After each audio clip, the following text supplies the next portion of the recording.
we about? Who are we and what are we about? I swear I've heard this one before. Is what this team is capable of doing. Even when it's not perfect, even when sometimes things don't go your way, snap after snap, I never, ever, ever feel like you guys aren't going to kick through that brick wall and go find a way. And then when you have some of the performances we had, I mentioned how special individual groups are on this team, that collectively come together the way you guys have. You tell us we got a chance to be a special football team. Championship football teams have characteristics that every now and again. With the Lions losing. Different phases of your team. Dude. Yeah, he's like, that was awesome. I love that. Stepping up, our offense, that's what it should look like that every week. It really should. That's what it's. That you guys just went out. That's what it's going to take, dude, right? I mean, it's going to take that every week. We're going to have to look like that. We just saw it. Because we just saw the recipe to beating the Lions right there. We just saw it. Buffalo did a masterclass. And it looks like got good news 48 points or what? How many did they get at the end? It was shit. Buffalo Bills got 47 and the Lions got 43. 48 to 42. Okay. So 48 to 42. So and then the Lions came back and got that 42. So, and they were never like they every time I seen it, they were down and out by 2 scores. They would drop it to a 1-score lead. They would cut that sucker. Boy, that they're a dangerous team. But I'm hoping that they exerted all their energy and that they're gonna be tired and that they got to face the Niners, who's like pumped up, trying to maybe make a playoff if they can still. I'm hoping or something that they'll be pumped. I swear to God, dude, if Brock Purdy scores more than 12 points next week, he's gone. I'm never going to get him again, dude, ever. He's gone. Yeah, sure, dude. That was a horrible week for the Niners. And everybody. It's a divisional game, man. I know usually it doesn't go well, but these guys are hungry. So I'm like, okay, these guys are going to get some, or they're at least going to be thrown a lot. And then they're like, hey, Debo. Then Debo's like, hey, man, I'm not getting the ball out. What's going on? Then when he gets the ball, he has butterfingers. Yeah. I definitely hear you there on that. Let me bring this up here so I can read this. Turn my music or my audio down here. Sorry about that. Anywho, so welcome everybody. This is the MrKnew Show. I am your hostess with nothing to give at all besides horrible, bad advice. No, passive aggressive, pessimistic. No. Good, wholesome advice. It's a good, wholesome show, and we got a good, wholesome, great friend on today with Gage, autism leader over on. You can find Gage on multiple platforms, but I'll let you take over for that. That's where they can find you and all that stuff, and introduce yourself. Hi everyone, my name is Gage, and I'm on Twitter. A lot of Vikings fans know me on there. I'm at Autism Leader, and I have a podcast. Actually, it's new. It's called Autism Sports, which I bring a lot of autism awareness in sports. With football, I mainly talk about the Vikings. I might talk about some more relevant topics in football, but yeah, that's where you can find me on YouTube. And yeah, I'm really excited to be here and get more involved with Vikings football because it's an exciting time to get into it. Oh, dude, it's a great time. I should go get my chain. I should go. As you notice, I'm not wearing my signature, suit and tie style for the thing, but Oh man, here we go, dude. We're gonna take it back. We're gonna take it back, dude. I think we can maybe conquer the North again. What they said was impossible becomes possible. You know what I mean? Yeah. And even what we talked about weeks ago, we weren't even sure. We had high hopes. We told everybody. We said, hey, watch out for Sam. This is looking like a good, dangerous team. But we also kind of thought, pretty sure the Lions are probably going to run away with the division. And we didn't expect us to go on this massive run like we have.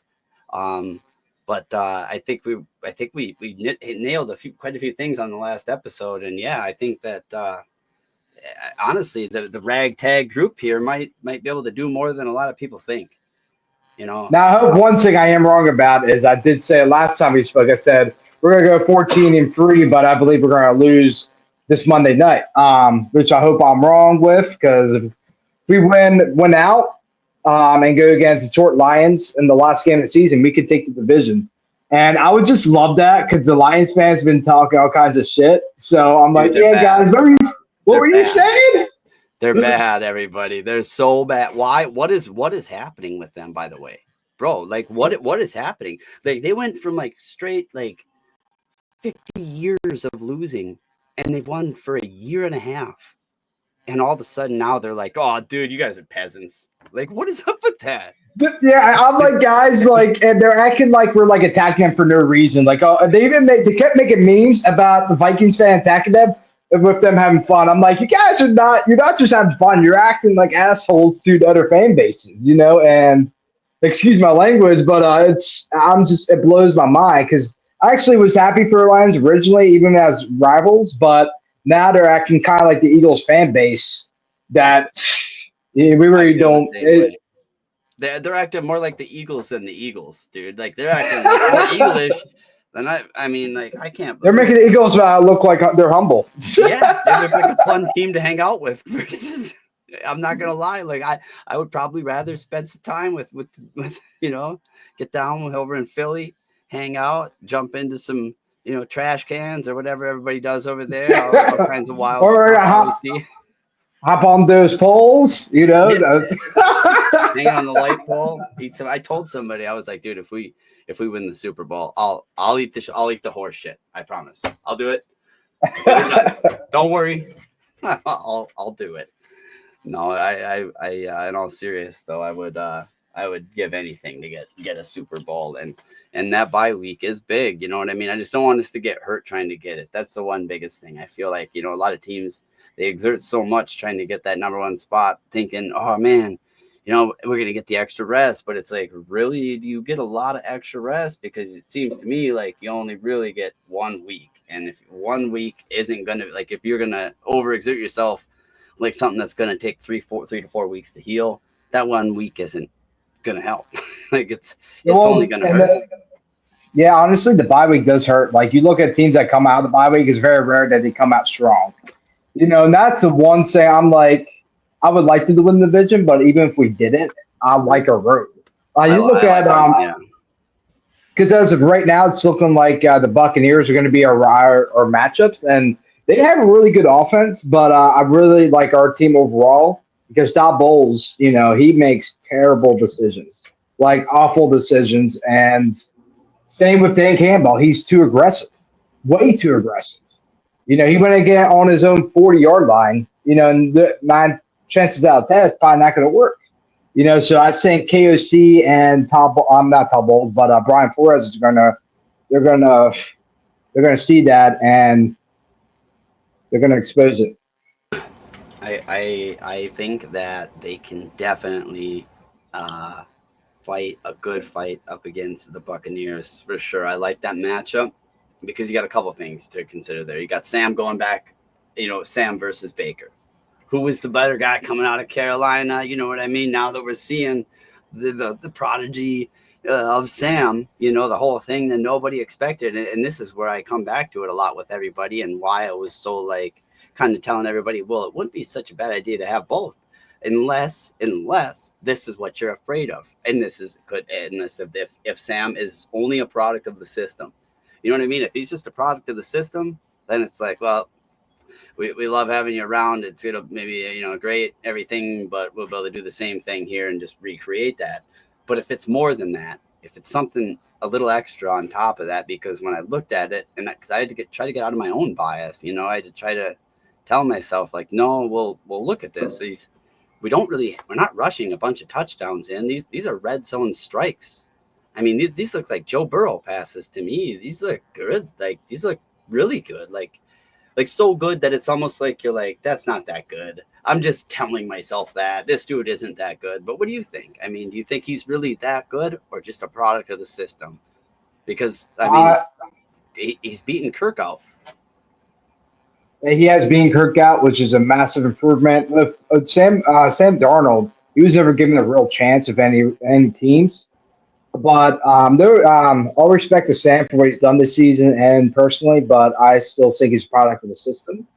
Doesn't mean he can't turn out to be like a Geno Smith type with another team next year, but I think he's a product of the system. You look at Nick Mullins. And Nick Mullins, let's be honest, he wasn't much of anything before he got to Minnesota, and he managed to get 400 yards. You think he did that by himself? No, No, no. A lot of it's that all had to do with the system.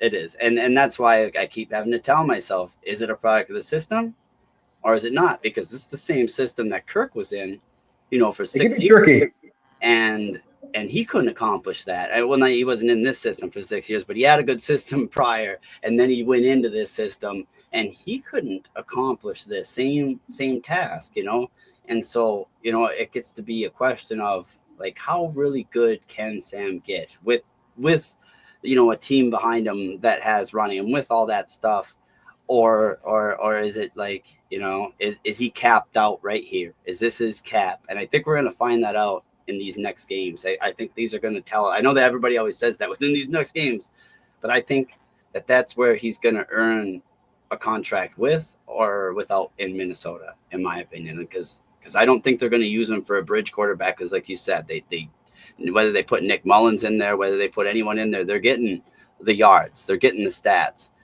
But what they weren't getting was the touchdowns and the wins. That was something they weren't getting. I'm sure you saw it a million times. We would get to the red zone and defense would get a takeaway, anything like that. Big game Monday night. Heck, that's what we're talking about is the cup coming to the Whiteout game. We're talking about if Sam Darnold is going to earn his bread and butter come this Whiteout game and toss touchdowns, or if he's going to kind of just, this is his cap and he's a product of the system, and now he's going to kind of be exposed here these next few games, and he's not going to be able to really put the team on his shoulders and keep up going into this playoff race with the Lions here.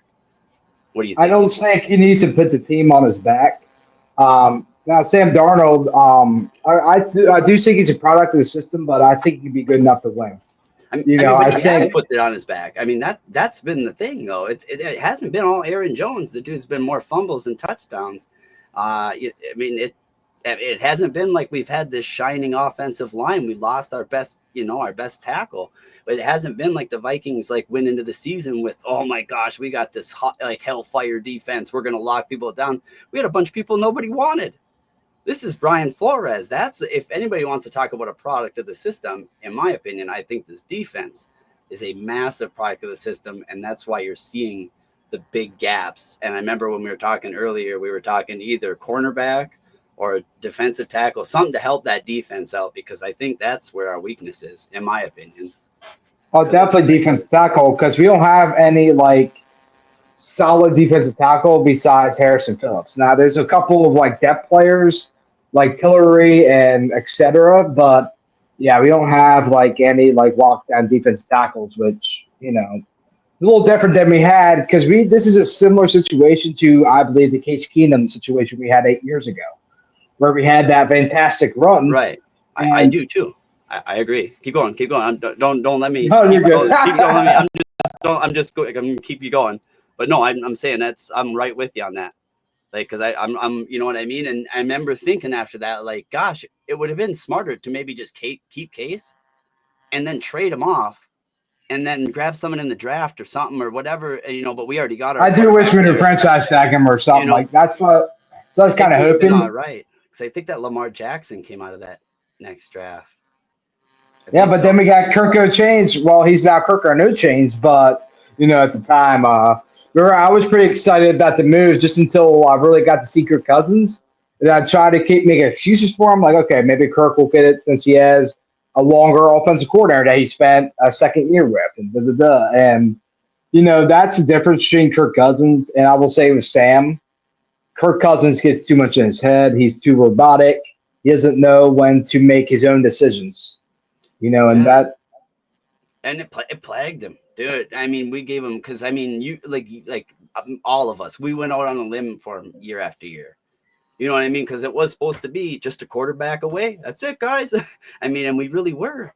And now it's was earlier in the championship before he got there, and we didn't get better. We decreased. We didn't even make it to the championship.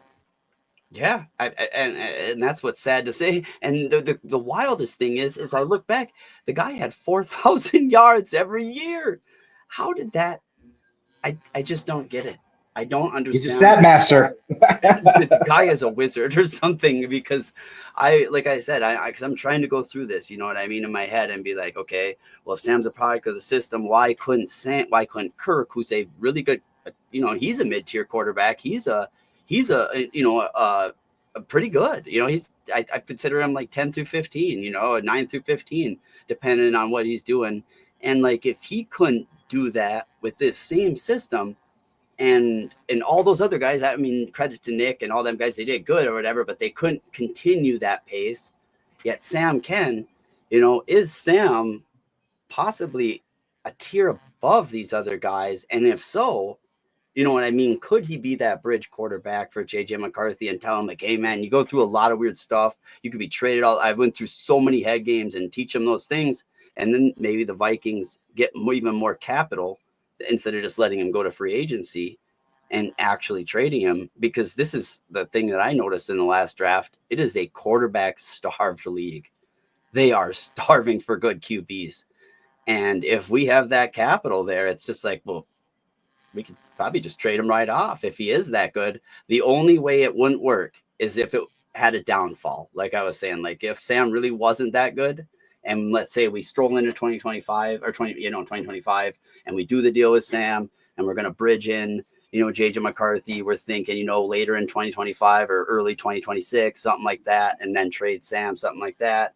But then let's say Sam's game falls off. How are you going to, you can't trade him then.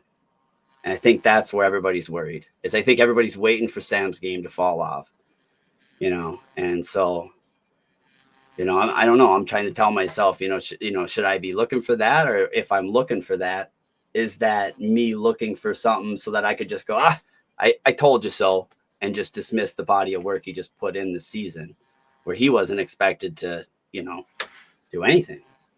I mean, we knew Vikings fans were very cautious, so it's because we all knew he was going to earn a contract. We all knew that, you know what I mean? Because of the product of the system, we all knew he was going to get something, but we just didn't know we were going to get this, I don't think. And so I think it caught everybody off guard. And I think some people are thinking, well, then, like, we'll have to pick, Sam or JJ. And I don't think you'd have to choose one or the other. I think that it's, I think that you could bridge somebody easily, or the same thing. I say Daniel Jones. Times, Yep. But then you're, like I said, you're not getting, you're then risking, letting Sam go, and that possibility of keeping whatever you got going again in a kind of a mid-tier league, and you're not going to get any capital for him. He's just gone. So if he goes to another team and performs very well, that's going to be one of those things where it's like, dang, we let a quarterback that just fell into our laps go because we were biased, because we thought he wasn't as good as he was because of the Jets and the Panthers.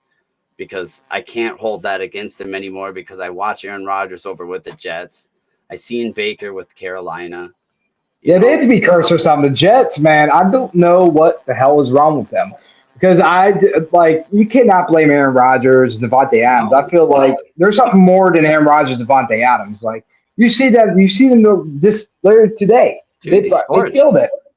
They scorched. Now that they're out of the playoff race. You know what I mean? Now that and that's what I say about Aaron Rodgers. Now, this is more of a fantasy point. Let's say we let Sandora walk. Now, obviously, we want to trade him. I do think he's a product of the system. Now, I think he's hit his potential. I think Kevin O'Connell has gotten him there, but I think that goes so far, and we're going to have to kind of rely, because you got to keep in mind, he has JJ, he has Addison, he has TJ Hawkins, he has Aaron Jones, so he has a lot of weapons around him, more than he's ever had in his whole career. His best receiver is Robbie Anderson, and that kind of tells you a lot. Yeah, no, and that's why I look at it and I go, why wasn't Kirk able to do more with this? And if Kirk wasn't able to do more with this, why don't I think Sam is better than Kirk? And if I think Sam is better than Kirk, why don't I think he's worth the same amount of money? That goes to the stats, because that's where majority of us got used to. So we base on the stats. Kirk Cousins is a stat merchant. He gets all his stats in garbage time. Now we kind of get to see Kirk outside of Minnesota, and it shows you how good Minnesota was. Yeah. Obviously Mike Zimmer had the fear-based mentality and created that type of culture, and that definitely had a factor as well. Sorry, bro. It took me a minute to realize what you just said there. He did have the clamps down. Sorry, Sam. You had everybody terrified, bro. You wrecked out. We don't forgive you for that end leaving like that. Oh my God! He was That man, do you remember that Alvin Kamara game where they scored 5 touchdowns? I was almost in shock. I'm like, is there a specialty defense? Like, what's going on here? And they didn't fire him after that season. I was like, why we keep Mike Zimmer, man? Like, this is nuts. Yeah, and we were having problems with the team. We couldn't figure it out, and it was clear that Zimmer and Kirk were getting into it on the sidelines. And remember when they covered that up too? And they're like, "Oh, that was just like a friendly thing that we do." Oh, everyone knew that was not friendly. Mike Zimmer looked like he's about to fight him. Like he's about to. Yeah, hey, Kirk Cousins, you got to me again, bro. You will not be able to eat for a week. And he was brutal. Like, I remember on Taylor Heineke and some of them other QBs, he was like, "Don't you speak, don't you nothing, know your place," type of deal. You know what I mean? He would go right out on the podium and be like, "Well, their practice tells me how terrible they are." Basically, that's what he would say, something weird like that. Or I've seen him in practice. He also blamed the players. You know, after he at the end of the season and after the whole when he got fired, he's blamed the players. And even recently, now he's with Dallas, and that kind of shows how that's why they're so bad too, is because he's controlled the defense. But Mike Zimmer still blamed the Vikings and the players. I'm like, it really wasn't the players. And if it was the players, why did you bring in some old Vikings players to join your defense? No, for real though. Why? I mean, Dallas had a pretty good defense coming into this year, or so I thought. Like Zimmer was the only difference in the defense, really. I mean, like that defense, I feel like has really taken a down step since he's taken more control. Like, I mean, like I don't know. We're seeing all these guys that we used to have on our teams. You know what I mean? And we're seeing their highs and their lows and stuff, but a lot of the lows. And I think Minnesota made out like bandits, man. Because I was just on the radio with some boys in Chicago, dude. Some awesome people, and boy, are they just. They're pumped, dude. I told them, you got to keep your chin up. It's okay. Please let us win. When we face them, whatever, it'd be cool, but like, it was like, then it would be really cool if you wanted to beat the Lions and got a lot of spunk after that. But, if you just were chill this week, but no, it was, like, cause they were, remember coming into this year, they were slated to be the number ones. They were the unequivocal right under the Lions, they were the, look at, they got this Keenan Allen, look at this receiving core, Roma Dunze, and they on paper it looked great.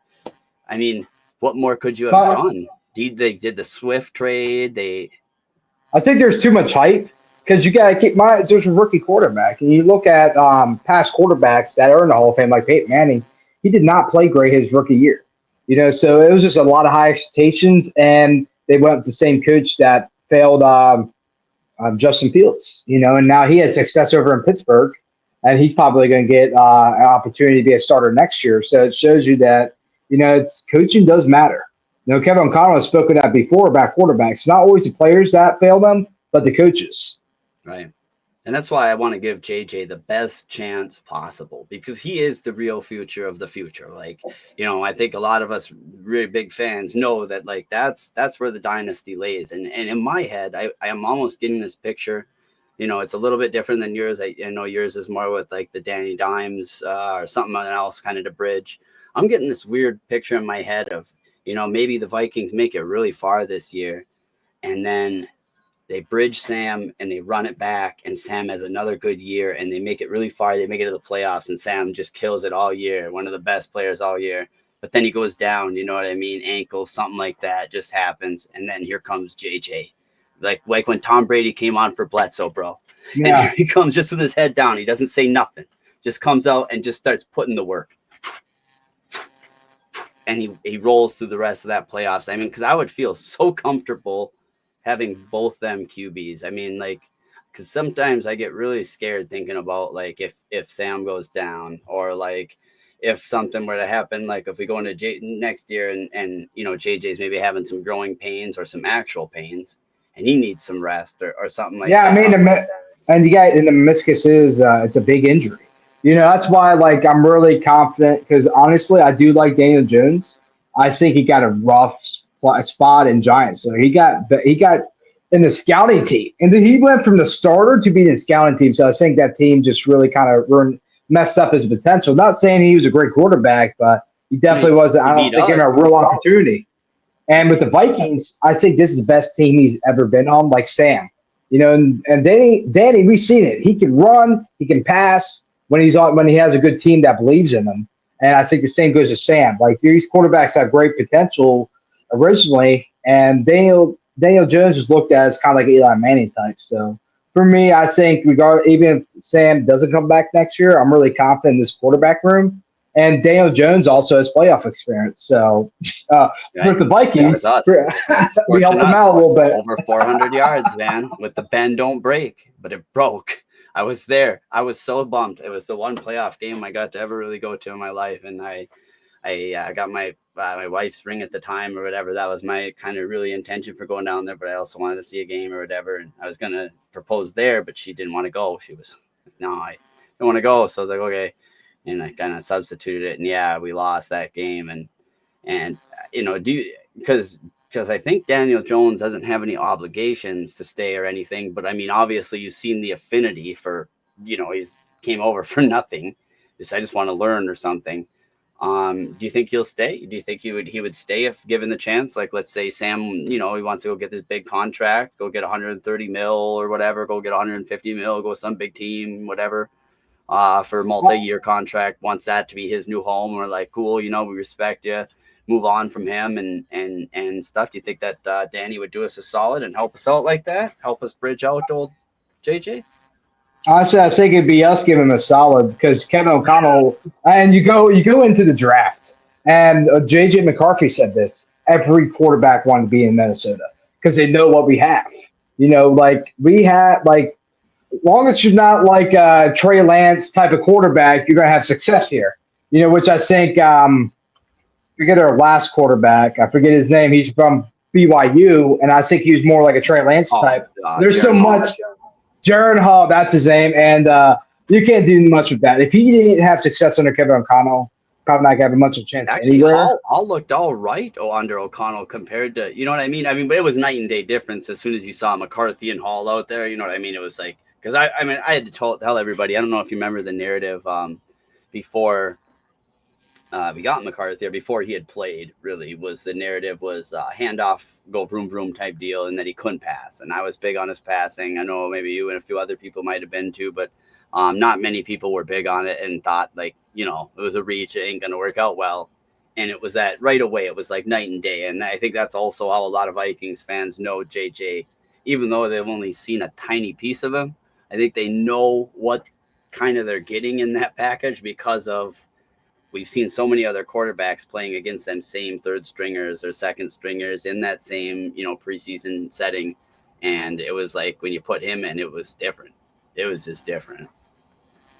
Jared Hall had a lot of potential in the beginning, but he just had too many injuries. And it's literally the worst injury you could have a problem with, which is concussions, which you're kind of seeing with Tua. And he was nearly close to retiring. So, I think Jaron Hall it just wasn't a good idea to begin with, just because his injury history with the concussions, and I think that's one of the biggest reasons why it didn't work out with him. And I like a quarterback room so much more this year because even if Stan goes down, I'm confident in Daniel Jones, especially in here. He would look good. And he did flashes in Giants. Imagine what he could do under Kevin O'Connell and the Vikings offense, which is like top 5 in my opinion. I do think I will say this 110% unequivocally. Like I love Nick Mullins as like the old vet, the old gunslinger in there for an emergency. But I like DJ a little more. I like Danny Dimes a little more as our second. So I feel a little more comfortable with that. You know what I'm saying? Like because Nick looks like he's in pain when he's throwing. I don't know if a lot of people know this. Yeah, he's exactly. Surgery still, and so I think he is in pain. I honestly think when he's doing them throws, I think it hurts. But I could be wrong. Oh, did he have an injury recently? It's all the way from his back surgery like a season and a half ago or whatever. He had that back surgery. And if you go back and you look at old Nick Mullins tape, it's wild. he doesn't, dude. You know that weird stiff kind of movement that he does, and like Yeah. but just you know what I'm talking about, and like the pain in his face. He looks like he's just wincing in pain when he lets the ball go. It's just like, oh, and I'm not trying to like make fun of his eyes or nothing like a racial thing, but you could see like just a person that's just like that almost looking. And I'm wondering to myself, does his back still hurt? Because on the old film when I was watching, what the big difference was is he had wheels, dude. He had like legitimate wheels. He didn't look like that out there. Like he was like he looked different. Yeah, he kind of looked like he was trying to move his back too much. And I definitely, I try to make fun of him, but he did he looked a little constipated out there. That guy saw it last season. Yeah. I was like, this man is not trying to come out here, man. He's not trying to come out here. He's just trying to write his notes and chill on the sidelines. Like, let's not do him like that. Well, that's what I'm saying. I wouldn't mind him to come in for a couple plays or something if we needed. Our first string and second string both went down for a minute, and one needed to go into the blue tent or something for a second. We needed a guy to make a couple passes or clock the ball or just whatever, handle the ball. I trust Nick for that. I do trust him for that. But if we go down in a game, man, I really hope Daniel Jones is definitely the guy. Yeah, I hope so, because I think he's slated as number 3 on the depth chart, isn't he? Just because he doesn't really know the plays, and the system is not the easiest to understand. Kevin O'Connell definitely simplifies it for each quarterback, but it's definitely going to take him some time to get adjusted and things like that. So probably in a couple of weeks he'll be slated for the backup behind Sam Darnold. But I think there's a reason why we signed Daniel Jones, especially this late in the season. Obviously for backup reasons for Sam, but I think he is going to be the guy next year in case JJ's not ready. And there's no doubt in my mind that JJ's the guy. Like, I've said this way back in January before the draft. People laughed at me for it because I said, you had one that far back? Yeah, I saw what JJ was, how he held himself as a leader, and how he played, especially under a coach like Jim Harbaugh, which is a great coach to have.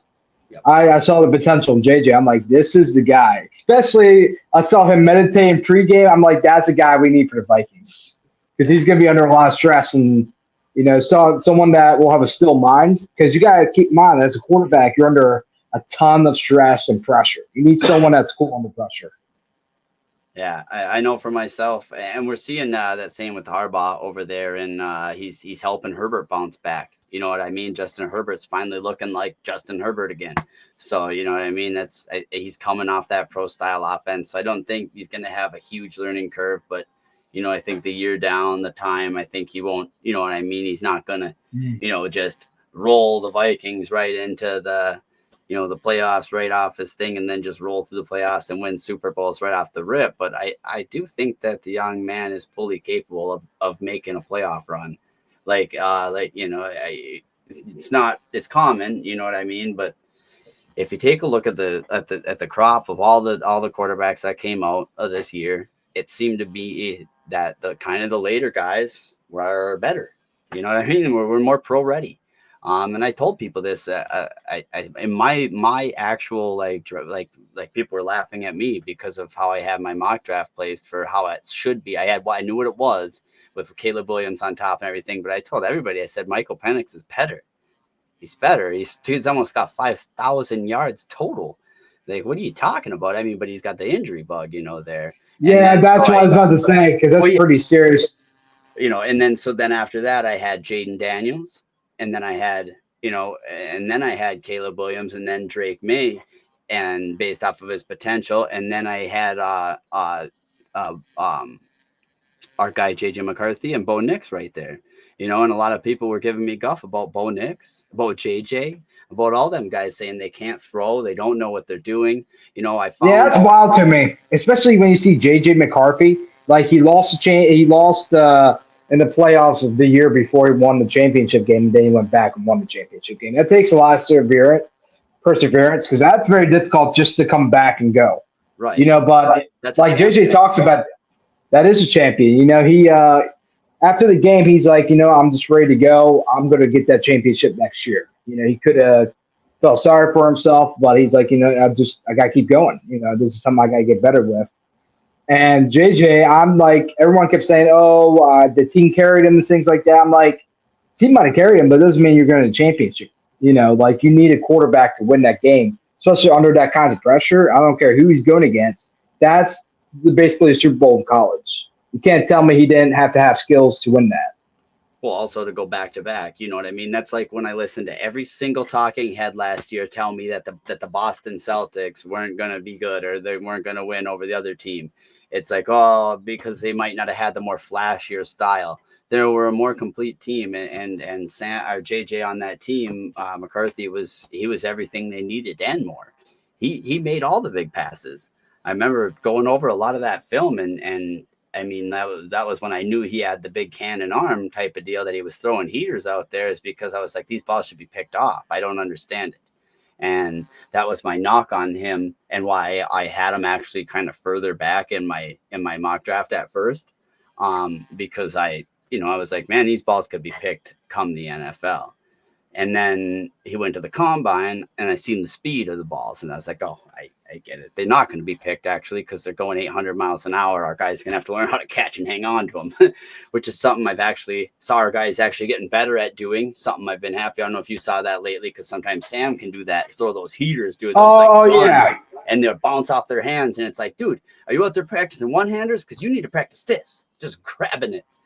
And also the release, because his release, and that's something that's improved. I'm not many people are talking about, but I feel like it should be talked about. His release is getting so much better, because he used to take way too long with the ball and he kept getting sacked. It wasn't an offensive line, really, it was him holding the ball on too long. And you look at Tom Brady, he says you really should be getting out in like 2 seconds, 2.5 seconds immediately. And yeah, you can't be holding that ball. And Sam Darnold, the ones that I kind of saw was his field of vision, and he's gotten better over time. But there was like times where Aaron Jones was wide open. I'm like, bro, he's right there. You got to look at all your ways, because not your receiver is not always going to be open. So that's something I've seen a lot of improvement with him in. And like I said, I think Sam Darnold's ceiling, in my opinion, is Geno Smith. And Geno Smith since he's gotten help from Pete Carroll and other great coaches, he's turned out pretty well. I mean, because they're about to make the playoffs again. What are they, 9-8 or something, or 9? Yeah, I believe they're 8-5 or something like that. They're I know they're in it. They're tied with another team in their division or something like that. Well, they're a game ahead of the Rams right now. Oh, Rams! That's what it is. Yeah, it's like the Rams and Cardinals are right behind the Seahawks. And the Seahawks, they got a brand new coach. He was the Ravens' former defensive coordinator that had that really good season with the Ravens that brought them to the championship. Yeah. And the Seahawks are not going to be an easy team to beat, But Geno Smith, he gets very stressed easily. You could see that when he went against the 49ers. So I feel very confident about the Vikings going against them. And really, the games I feel more nervous about is like the Packers and Lions, because obviously they're longtime rivals. And we know each other very well. Yeah, I mean, I'm always nervous about these big games and everything like that with like Whiteout and stuff like that, because everybody's got so much expectations. Seahawks ain't doing so hot right now. Ooh, are they playing? Are they having a tough time, huh? They must be having a tough time. What's the score? If anybody knows the score, let us know, please. Definitely. Yeah, definitely want to check that out. I forget. I think they're playing the Packers. Yes, that is who they're playing. Yep. 17-3. Pack is back, and I'm worried Packers, about come on, bro. Our heels, man. I that's why I was kind of like, I was kind of cheering, but kind of not cheering at the same time with that last game when they were playing the Lions. I was like, gosh, I don't know if I want the Packers to win another one. They might get on a heater and catch right up with us. I'd rather make it just. Maybe yes, with the chase with the Lions. Yeah, that was tough. It's like, and you're right in between, because the Lions are going to be tough. It's going to be tough to beat them with any team, and but the Packers are right on your heels. Honestly, in my opinion, I feel better going against the Packers just because Jordan Love has shown that he's going for injury. Because he's had a lot of injuries this season and a lot of setbacks. So I think the Packers are a little weaker because of that. Because I think they kind of forced him on the field when he wasn't ready, and that's kind of affected him long term down the line. Yeah, I mean it is the age-old question if stuff does affect QBs too when you put them out too early or bad coaching, like you said. And I think that's like you said, why we got Daniel Jones is because that way we have like a double, bridge. It doesn't matter whether we go Sam or Daniel, whatever we do there, we got some cushion so that JJ McCarthy can chill and he can come in. And because that was my biggest thing with everybody, and that's what I really stress with everybody, because I'm such a big JJ McCarthy fan that I want him to earn his spot in the NFL. I don't want it given to him like it was given to Caleb and Bo and all these other draft picks. It's like it just doesn't seem to work out. Why let it do that? You Not got long this term wise, at least. on what? I mean, no, JJ's in the long term wise, Right. like given they need to earn the reps, and sometimes they get in too early. And when I saw Caleb Williams starting right away, I was like, that is not smart at all because you need to give them some time. They're young men, going veterans and older players of experience. And these guys are coming right out of college and they just need time to kind of go. I know JJ McCarthy, I think, has a lot of maturity, but and this is why I want to start him right away. He literally had a big injury for his meniscus and he literally got an infection from it not too long ago. So it's like that is not something I want to rush. Let JJ fully recover and have someone like Sam or because of Sam, I don't want a 3-year deal because I think that's too long contract and there's a lot of issues that come like that. For Well, like Cousins, I think if I was like that, I think I would want him to put I'm in agreement there for sure. Like because the 3-year deal to me means 2 years. That don't actually mean 3. No one, you're not staying for all 3. We just need the extra year so we can use it for trading and contract negotiations. But I think that the thing that I would want the most, and I hope that if Sam would stay in the Viking, if they go that way, I hope that he'll take like somewhat of a deal, knowing like that, hey, dude, we resurrected your whole career. We literally, we helped you out and you're still going to be amazing here. And we're going to send you somewhere amazing, dude. You're not going to go to some bum team that needs something or something like that. And we can help everybody out. Or if, he does want to leave, that, Daniel will do that. And so that's where the possibility might go. If Sam knows that he might not reach his full potential for their team, it depends what he wants. If he wants to be a long-term wise winning, or he wants to go the highest bidder, which really comes down to Sam Darnold. Because I think the Vikings would willing to give him, I think they would be willing to franchise tag him for a year.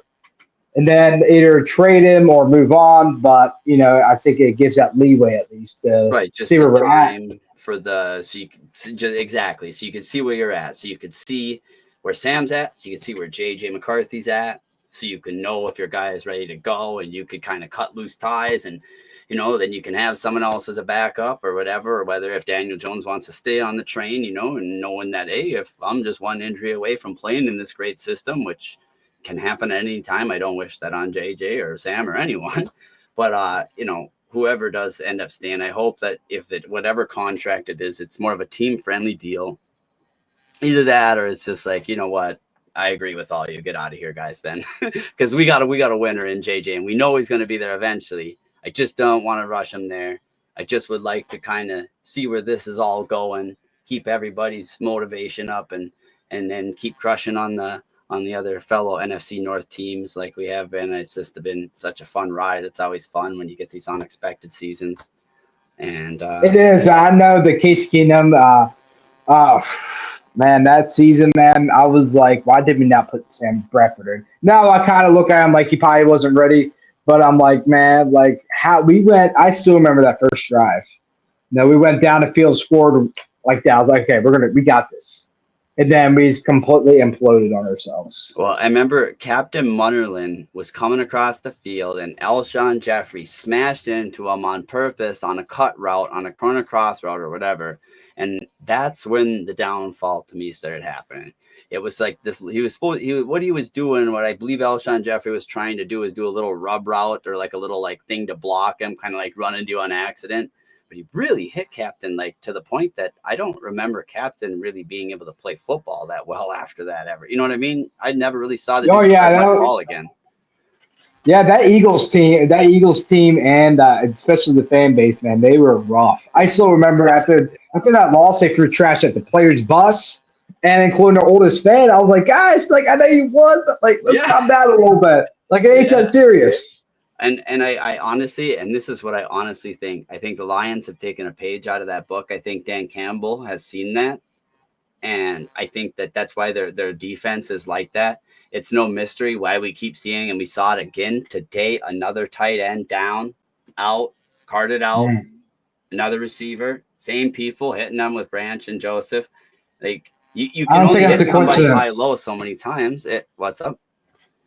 And that's not a coincidence. And people say, "Oh, the Lions are dirty." Then why is there so many people getting hurt against the Lions? Like the Yep. same defense, the same players. Like there's a reason for that. That's why I'm not a fan of Kirby Joseph. And you look at it, like Dan Campbell, I respect what he's done for the Lions, but he still was part of that bounty gate, and it makes sense why there's so many injuries going on, especially if dirty players, and Dan Campbell is not really doing anything about it. Or even I almost wonder like if you don't know, like, because when you hear him talk, he's old school, so he's saying all these old school things, hit him in the kneecaps, punch him in the throat, bite him, claw, everything you could do. And these kids are coming in out of college and they never heard anyone talk like that, I don't think.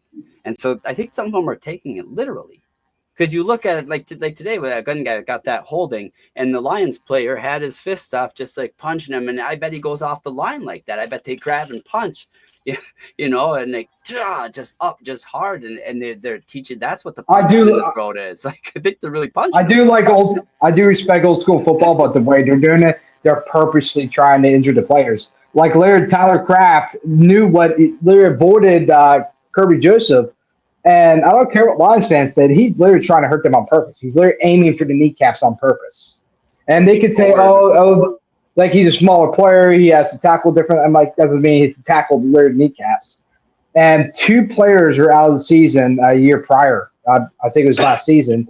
TJ Hawkinson and Tyler Higbee. Yeah. They're towards ACLs from the exact same players, so it's not a coincidence. And there's been many more since. Like I just watched one the other day. I can't remember who it was, but they went low, and you could see that there was a choice. Like there was a clear time where he was like, "Okay, should I go down or should I go up?" And he went down right into that kneecap, and it was just like, "Oh, gosh, why are you?" And the dude got up like really angry at him and stuff, and you could tell like that it was. It's just like, gosh, like. I just think that, like you said, I really respect old school, hard school playing. That's why I respect Chicago so much. That's why I've always respected the Lions and why I respected Dan Campbell and them. But then when you take it to a point like the Eagles did, or like some of those other teams do, where you're borderline cheating, you're using the gray area, knowing, well, if we hit this many times, the refs ain't going to call it. They're not going to stop the games in the playoffs, and you get some boos that, so they're going to keep it going. So they know they can get away with it as long as they just keep at it. And shout out to Matthew Stafford. I'm not sure if you've seen that mic up, but he's like, "You dirty as hell, man." See, yeah, I love you, but hey, and he said it. He said it, and I'm glad. He's like, yeah. And the Matthew Stafford saying that an NFL player, like, and it's not because they lost or anything like that. I think he's literally just calling out. It's one of those old school players from the early 2000s. Like, yeah, dude, that's dirty as hell. I've been around the Ravens. I've been around the Steelers. I've been around a lot of teams. You're dirty as hell. And around the Lions, I was part of that organization many years. We didn't pit like that. We weren't taking people out. And like I said, I don't know if the young kids are coming in and not understanding Dan Campbell as using associations, just meaning it just means we hit them hard. It doesn't mean you really go for the kneecap. Like I don't want you doing that. I don't know if they're like, okay, like. You remember that poster last year where they they did it on purpose. Like they showed the schedule, kneecap check marks, and it showed the Vikings and Rams. I'm like, God, and then that follower posted that. I'm like, what are you doing, bro? You guys are all about avoiding injuries, and you just posted something about two players tearing their ACLs. Hey, from your team. Allegedly from your team doing it on purpose. And like I said, it went right into this year so bad. They threw, I believe it was Brian Branch out of the game. One of those games, like right in the beginning of the game. Can't even remember what game it was. It was just like, they're like, you're out. And they threw him out very beginning. I just hope that there's been enough light on it that if the Vikings do got to play them come playoffs or whatever, something like that, that they will be called for it. I hope they call a fair game because that's all I ask for. Like I watch a lot of football and you have too, and we all have in Minnesota, and this is speaking for all of us. I know you guys all have, and we've all been waiting a long time. And we all want a Super Bowl and stuff, but we don't want to cheat for it. Like if you can ask any Minnesota fan, they'll be like, "Nah, I'd rather play clean. I'm pretty good on that." Like, so it's like, I just want it called fair. I guess that's the one thing I want. What do you think? Yeah, yeah, I agree with that. I keep going and saying, as a Raiders owner, Al Davis, he's like, if you ain't cheating, you ain't trying. Right. You ain't cheating. You ain't trying to see. There's a point. And I think that the Patriots kind of hit it at its finest of like cheating without like hurting anybody. They'd be doing the weirdest stuff, and I think that's why they never got like super fine. I mean, it was cheating, but it was like they were like being innovative with it. They were like looking in the books and finding stuff that wasn't a rule. And Well, they're purposely trying to take out your best players. Like you remember that Saints game, 09, and they cheated in a way where they injured our quarterback. Yeah, Brett Favre. Yeah, he's messed up, man. After that game, like I was like 9 back then, but like I remember that game. I'm like, that could have been it, and yeah, I was like we haven't been. This is the first time we've been good since then. Like we've had stints of like 2017 getting a championship and playoffs in the early 2000s, but 09, I think that was the closest we actually made a Super Bowl run, and it got ruined by injuries. And purposely cheating by injuring our quarterback. They literally paid him off. And that's why I just hope, like, because I know it's like, I know the Vikings aren't the favorite team this year. I know the Lions are the big favorite team and stuff. And so it's like, if it comes down to that, I just hope they call a fair game for us. You know what I mean? If it's like, because that's all you can really ask for. Yeah.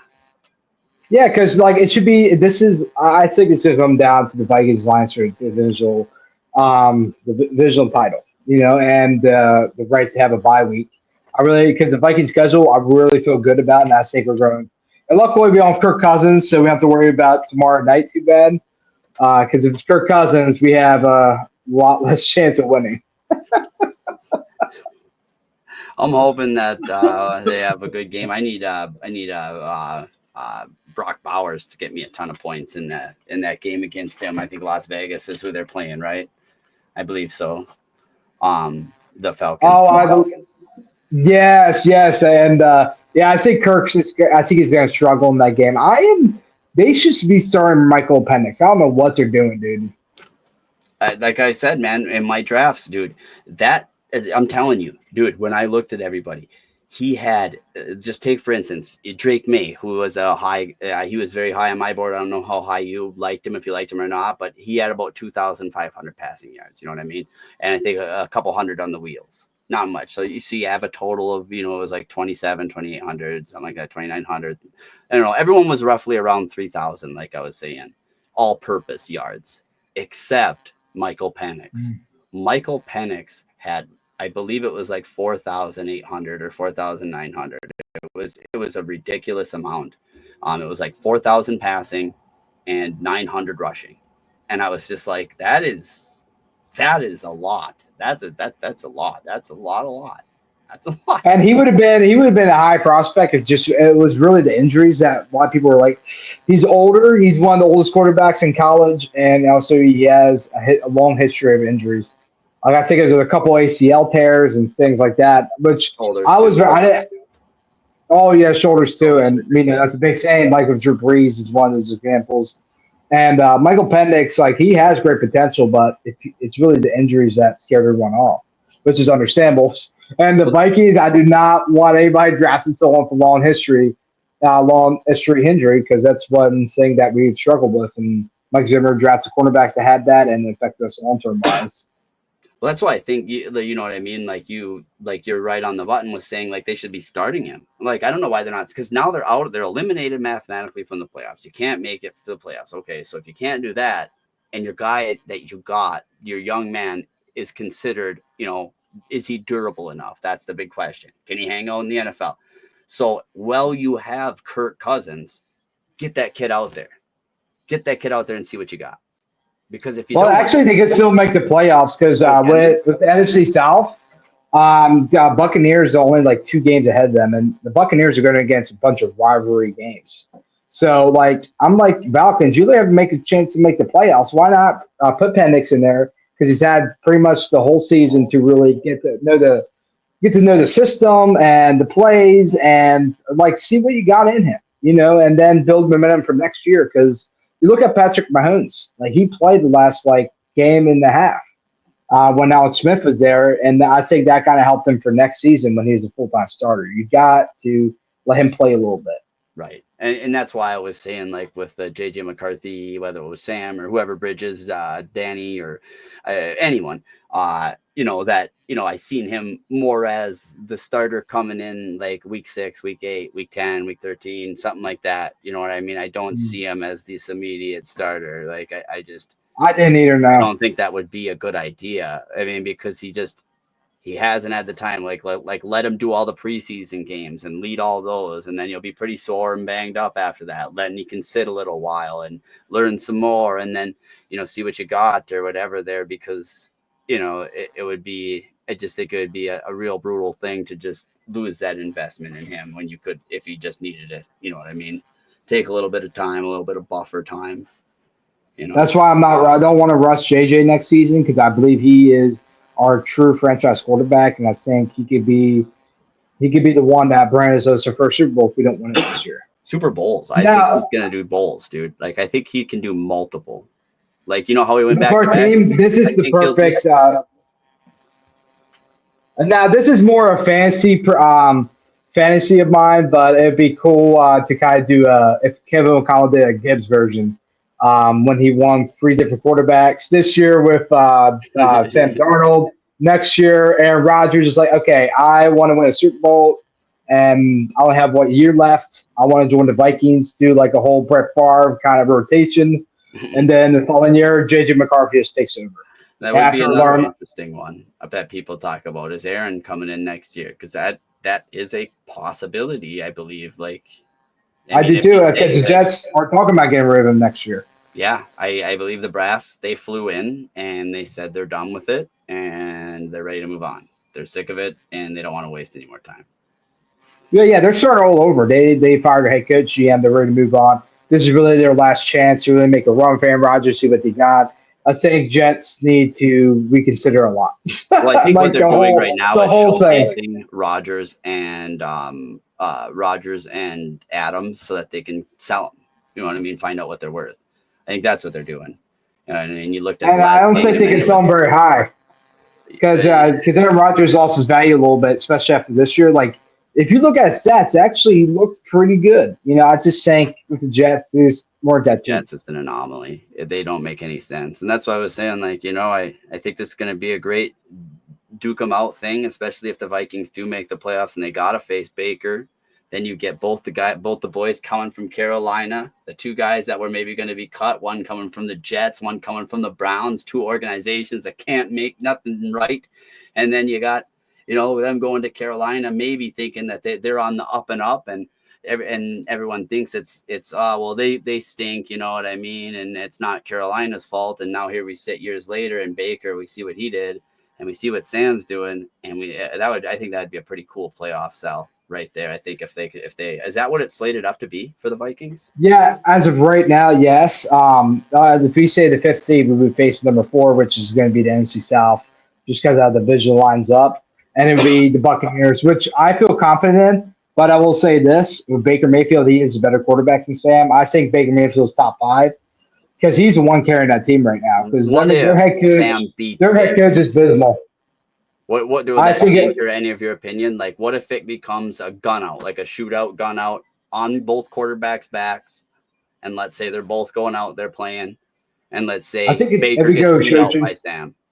What would you think? I think it comes down to coaching because Kevin O'Connell definitely enhances each quarterback he has, and Sam Darnold, he already had great potential when he came out of the draft. He has a strong arm.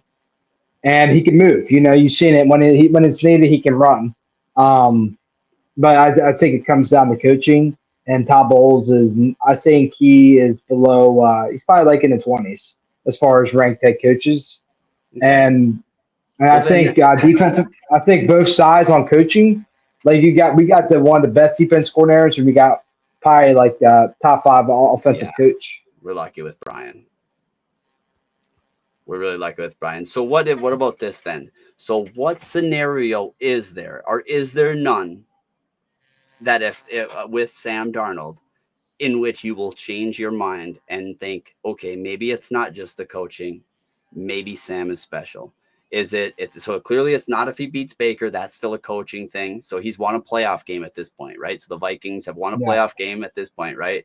Theoretically, right? And then so he's on to the next game. What more would it take for you to go, you know what? I think he would be worth that contract, maybe. I think there's only one scenario where I would say, okay, we got to have a discussion. I think that's if he wins the Super Bowl. Only if he wins. Only if he wins. Yes. Yeah. Because like with the team we have, like if we had the 2017 team, then okay, Sam is special. Like it isn't just the coaching. But with our team, it'd be hard not to have success. You have not one of the best, the best receiver in the league. They're Tom Brady compared to Randy Moss. And you got Addison, who's starting to step up when he's getting more open, he's getting more options to catch. And you got TJ Hawkinson, who's starting to step up. You got Aaron Jones. Now he's had some issues, but when he gets turned on, it's really good, especially when he's catching.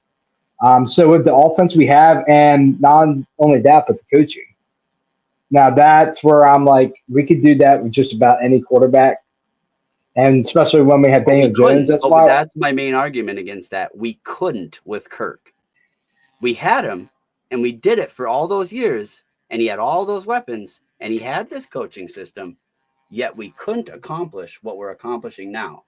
And so there's got to be a point, aside from winning a Super Bowl, where you got to be like, where you can't just be like, Sam isn't at that level, like. Because I don't know. I mean, because coming into this season, like I said, I mean, yes, you're right. On the offense, he's got talent all over the board for receiving. You know what I mean? But on running game, it's been a struggle. It really has. He's got someone in between the 20s. He's moving the ball, but he's also fumbling it, coughing it up, which that's a really hard deal when your running back's coughing the ball up 5, 6 times. And this defense, it wasn't like I said, it wasn't supposed to be this good defense. I think a lot of it is Brian Flores, like being like, okay, this is where these guys can go. This is where these guys can go. And you're seeing the best versions of every single player on this team, including Sam. You know what I mean? I think you're kind of, like I said, I think the whole team is a product of coaching almost to a point. But like I said, when do you get tangible of saying like, it is what's happening like something that we should maybe, because that's right. I think a lot of Vikings fans are at where you are, where they're not going to give Sam a chance, like no matter what, like unless he wins the Super Bowl, like he has no chance. And I just think that's kind of a shame if he's putting up numbers and putting up things that haven't happened in 20 years in Minnesota, things that, like point differentials where it is on his shoulders. It's him passing the ball. It's him putting in strikes, but it's also the defense with Brian Flores giving him that opportunity. But like, just like with what JJ McCarthy did in college, when the opportunity is given, he capitalizes. You know what I mean? We don't get a field goal off of an interception within the 20. With Sam right now, we're getting touchdowns. And if that's something that falls off, I think that's a clear indicator of it's coaching, like you're saying. But if that don't fall off and that continues to be really high, I think we can trade him. I think we have a winner there. And I think that like you could put him and JJ together, and you could wait till JJ surpasses him in that aspect and is ready to go, because that's the whole reason we got JJ is that specialty. We know we got the best receivers. We know we got the best coaching. and stuff. We could add a few more pieces on defense, have a great defense, have a solid team. If we get anything within a top decent QB that could capitalize and not make a mistake and not be flustered in his mind and, go from the 15, 20-yard line all the way to the 43 somehow by taking some wild sack or throwing some weird thing. It's just, I think that ability to score touchdowns consistently in the red zone is like a specialty within itself. And I just want to take this time to just give Sam a shout out, myself, for that, and just so that everybody can consider that intangible, because it's something that, like I said, I've easily overlooked it a million times. I want to tell myself Sam's just a product of the coaching system here. But then I look at, like I said, like with Kirk and stuff, and he couldn't do it. And I look at with Nick Mullins, he couldn't. He got the yards, the stats were all there. But unlike with all these other guys, Sam's stats really aren't the greatest, to tell you the truth. They're actually subpar, to be honest. Like, he doesn't even have 4K. He's on his way to have 4,000 yards. But the touchdowns, it's like his ability to just stand there and throw a touchdown is, I don't know. I think that's an ability that goes, like, especially, like I said, when you're packed and jammed in that red zone area, everybody's squished there, and to not be driven back continuously, I think that's the sign of a true winning quarterback. I think that's what the winning quarterbacks do. They don't have to hand it off. You know what I mean? They can decide to go, okay, I'm just going to throw a touchdown. And if Sam can't do that in these next 4 games, you know what I mean? I think then I'm going to be like, okay, he's really good, everybody. Come or whatever. I don't think I'd be as, like, attached to the idea of what if, I guess. Is that because that's what keeps getting my curiosity. Like, I agree on some good points with Sam, and I did like, and the defense is a product of the system, 100%. Because there's a lot of players in that defense that are kind of unknown. Like, oh, I didn't even know this guy was on the defense, or I'd never heard this guy's name, and they're doing really well because it's a systematic defense, kind of like the Belichick system. That's where Brian Flores originally was from, and that's kind of how he built his systematic saying. And with Sam, like, one thing I think really helps with him is having a leader like JJ. Like JJ, which shows a lot of his leadership is like, either I can ball out or I can let everyone else ball out. And that's like a huge, huge indicator. This is receivers like Tyreek Hill and Jamar Chase. There's a point where he was almost not going to play because he wanted his money. And JJ's shown the leadership mentality, and I think that helps Sam a lot. He's like, okay, I got the best receiver in the league, and if something happens, I know I can rely on Justin Jefferson, because I know if I throw it to him, he's going to have the best chance to catch the ball. But I think Kevin O'Connell has maximized Sam Darnold's potential, and he actually has a coach that believes in him, which is helping him kind of get out of the shell that he's had for the majority of his career. I think he kind of started cracking that with Kyle Shanahan when he had a little sit to 49ers the previous season, and I think Sam Darnold is really improving because you can tell by how he plays. Like, compared to that Jacksonville game, everyone was like, man, this might be it for Sam Darnold. And then he improved his release. He looks better when he's passing. He's looking at all his progressions instead of just JJ. Now he's looking at Addison. He's looking at Aaron Jones.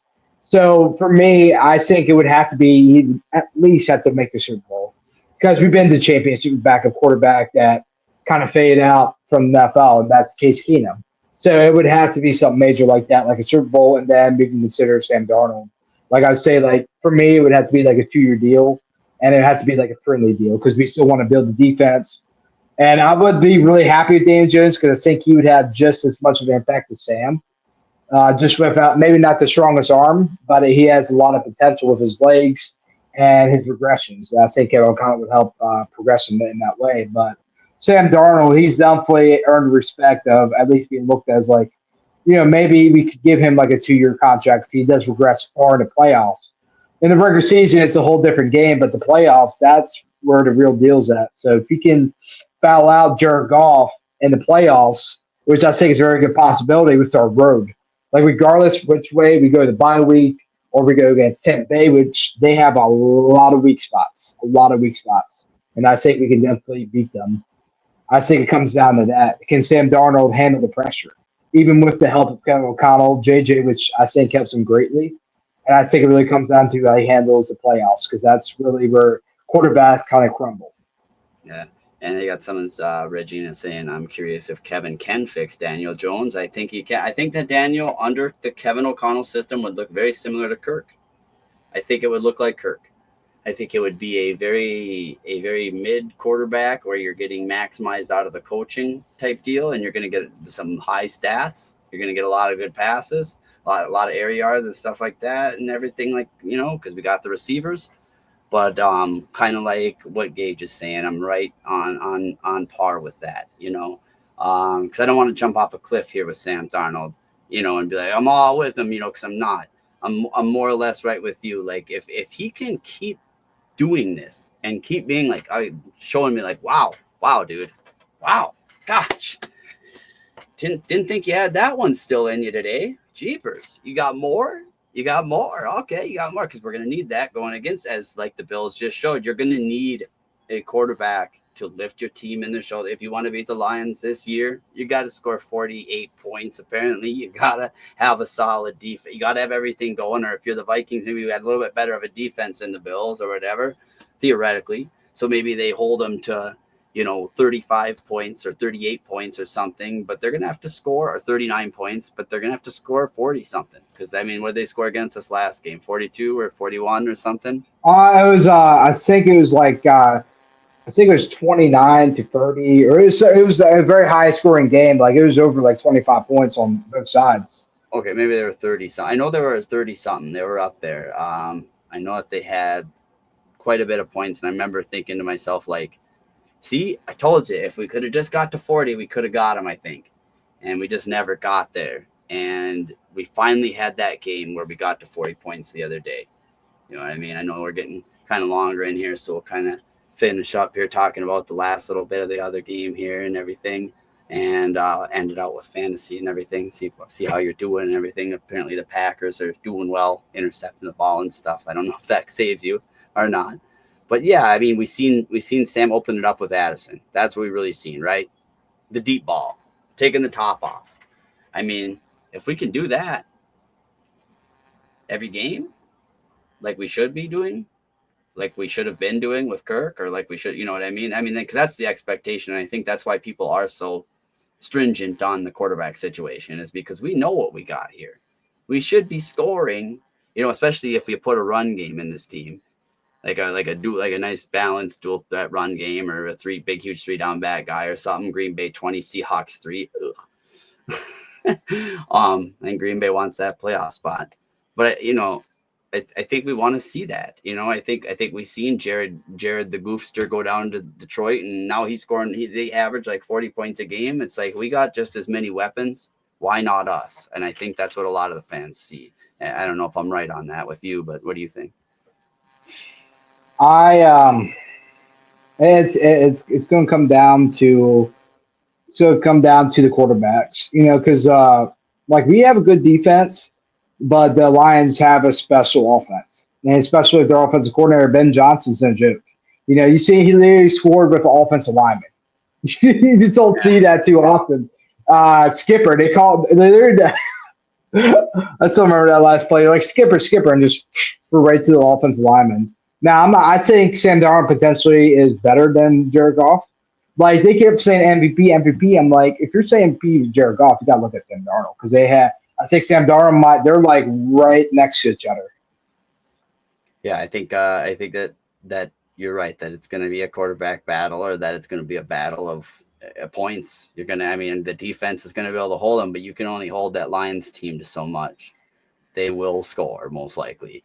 And if you ain't got the QB power, it's going to be tough. But, open it up with Addison. I think that new weapon that opened up, I'm really hoping that that's the new standard, as Coach said, or whatever in the beginning. We were talking about, we saw that the coach. I hope that is the new standard, because if it's not, and we just go back to what it was, then, I'm kind of back where everybody else is, as to, well, we kind of got the most out of Sam. This is kind of the most we're going to get to, and we'll probably, putter out, or maybe we can make it. I'm going to root and toot the whole time. I'm always cheering for him, because I always think we have a chance. That's one thing I always say is that, you know, like I always think the Vikings can win the Super Bowl. I don't know. Every year I think we could win.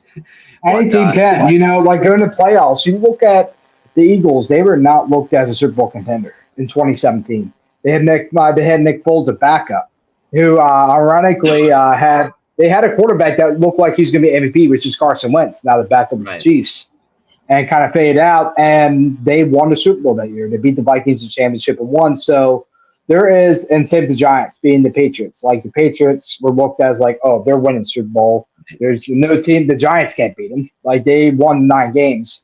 Like if we got in the playoffs, you never know. You know, especially for our team, I think both sides of the ball, we've never been this good. Because even with Kirk Cousins, and when he was in his first year under Kevin O'Connell, we had the worst defense in the league, and we went to the playoffs still. We got smashed by the Giants because our defense was so bad. But which was a weird thing because our defense was supposed to be good that year. Remember that? It was supposed to be. It's sort of like that watching Dallas's defense this year from last year. Like it's the same unit coming in, but for some reason they are not producing the same results. You know, I just think it comes down to coaching. You know, they have a good defense. Dallas definitely has a lot of good players on the defense. It comes down to coaching. You know, Mike Zimmer is very old school, and he hasn't changed his ways, which you can kind of see in his interviews and how he coaches. You know, and that's affecting the Cowboys right now because old school is out of the way. It's a younger man's game, and Mike Zimmer has not progressed as a head coach or as a coach, period. You know, and the same goes for the Vikings' former defensive coordinator, the Giants, and their best coach that was a spy or something. It seemed like it because I don't know how we got smashed by Dan Jones and Giants because they looked all right, but they didn't look like enough to beat us. You know, so my biggest thing that game, I was like, we got to stop Saquon Barkley. I was like, that's the thing, and we couldn't. It was like a leaky sieve. We just kept the middle of the field open, and he kept going out for these dump passes or their tight end or just little chunks, and they just kept churning, and oh, what a nightmare! That bend don't break sure broke. But yeah, that year was rough. And I will say, Kirk Cousins. Now he looked rough that year, but the following year he looked like an MVP candidate. Like he was playing the best ball he ever had in his career with Minnesota. I mean, that's where these chains for, in case anybody don't know, I mean, that's where and across the NFL because you see them with all teams, but it was like Kirk is really kind of the originator of that with Christian Darrisaw. You know, with Christian throwing the chain on him, and it looked so funny and corny because it was Kirk, and we all know that Kirk. When would he wear a chain? Cold cash, baby. So it was just like it was a good time, you know. But you know, I think that's definitely a good thing. And it beat the 49ers. Like we beat the Super Bowl. Like I think that's the year they went to the Super Bowl, and we beat them at their full strength. Like so, I think Kirk Cousins would have stayed healthy. I think we would have.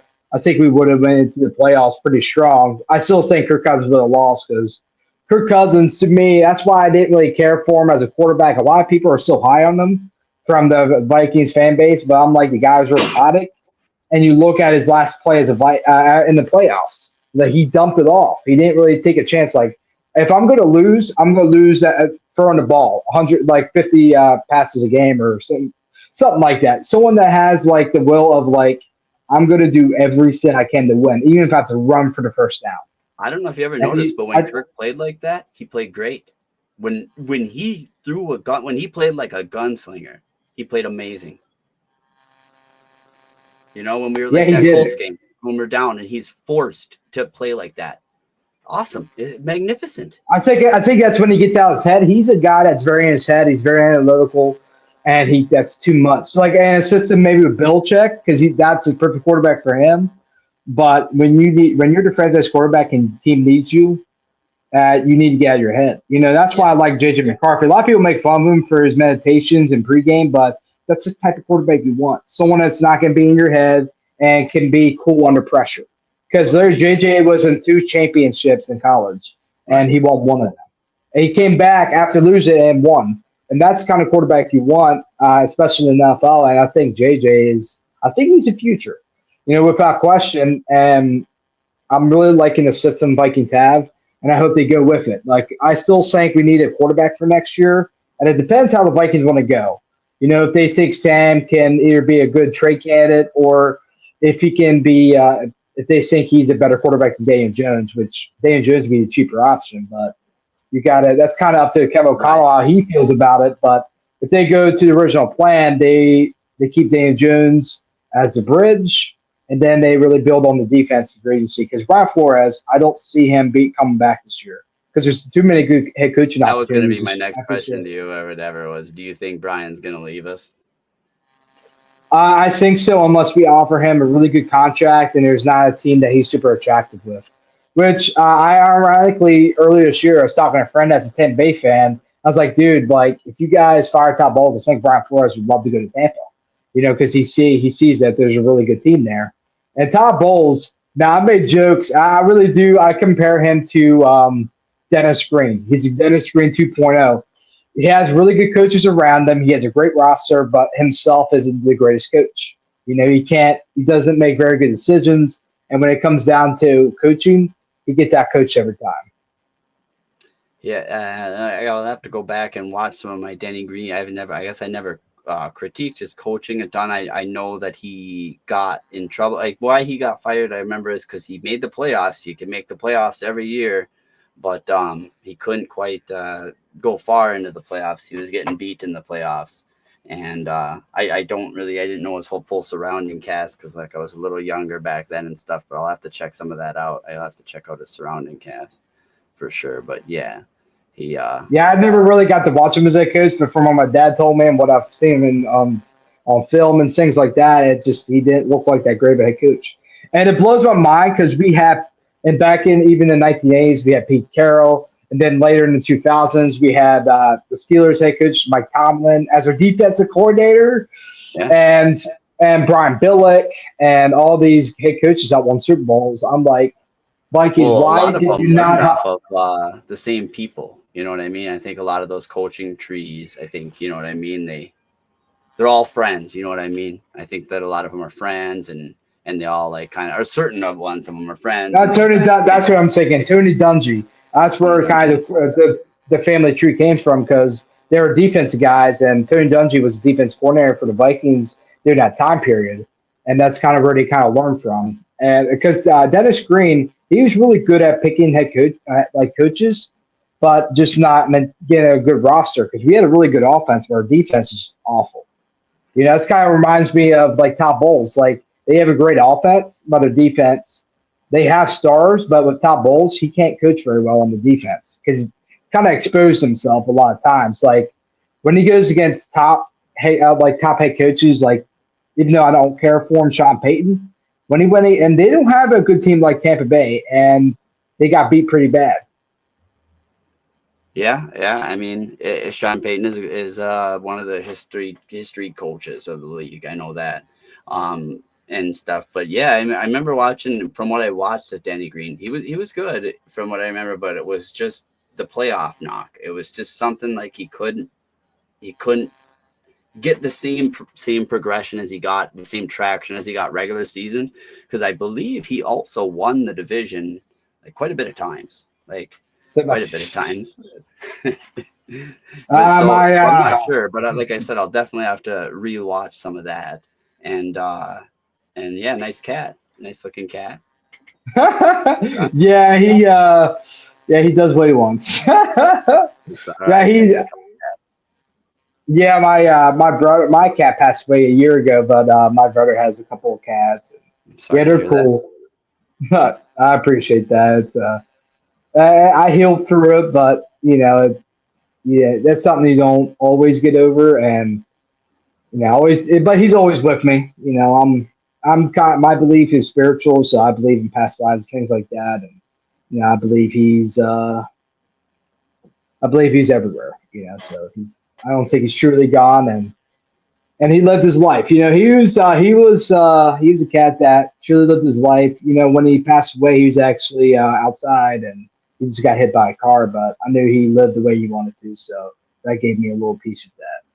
Well, I'm good that you had some really good memories with your cat and stuff, and we all have to have good, strong memories and everything. I know a lot of people get scared when the positivity bug comes out, but that's what we do around here. We like to really bug and scratch that positivity itch that we all need. I know a lot of people, I think someone said it the other day, it was like, they're like, yeah, online ain't a place for that. And it's like, that's the past. That's the past, social media and stuff like that. Online is the perfect place to express yourself, because that's where everyone's at. We're not, getting together and talking. So why it's not actually the talk here? opposite. There needs to be more positivity, and more corniness, more funniness, because I think the kids should learn to accept that it's fun. It doesn't have to always be dorky and just, I'm going to click off it because someone's being super positive, or maybe someone's going through something and they're talking a little deeper.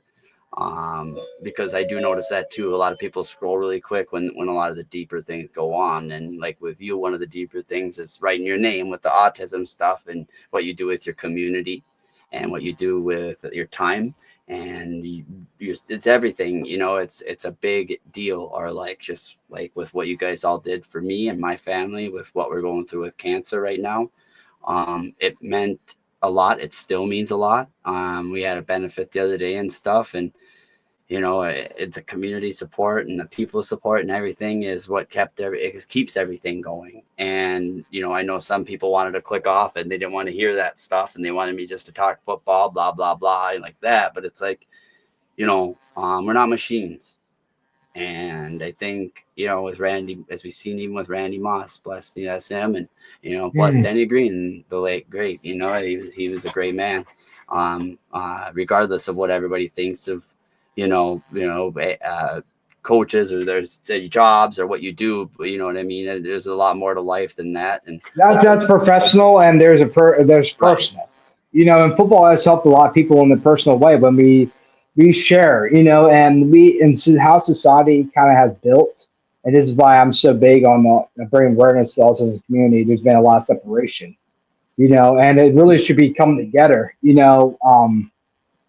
and it's kind of like we separate each other. Like a lot of people live in complexes, things like that, and we kind of lost that village like closeness, And they're like, "Oh, don't go deeper," That's a whole rabbit hole. I'm like, sometimes we have to, and like we're human, and we got to respect that, And it's okay to not always feel okay, and to reach out and ask for help. Like one of my biggest things I struggle with is always really reaching out. Because I'm like, I don't want to be a burden, things like that. But sometimes you do got to ask for help and reach out. And when I did, I connected with many amazing people.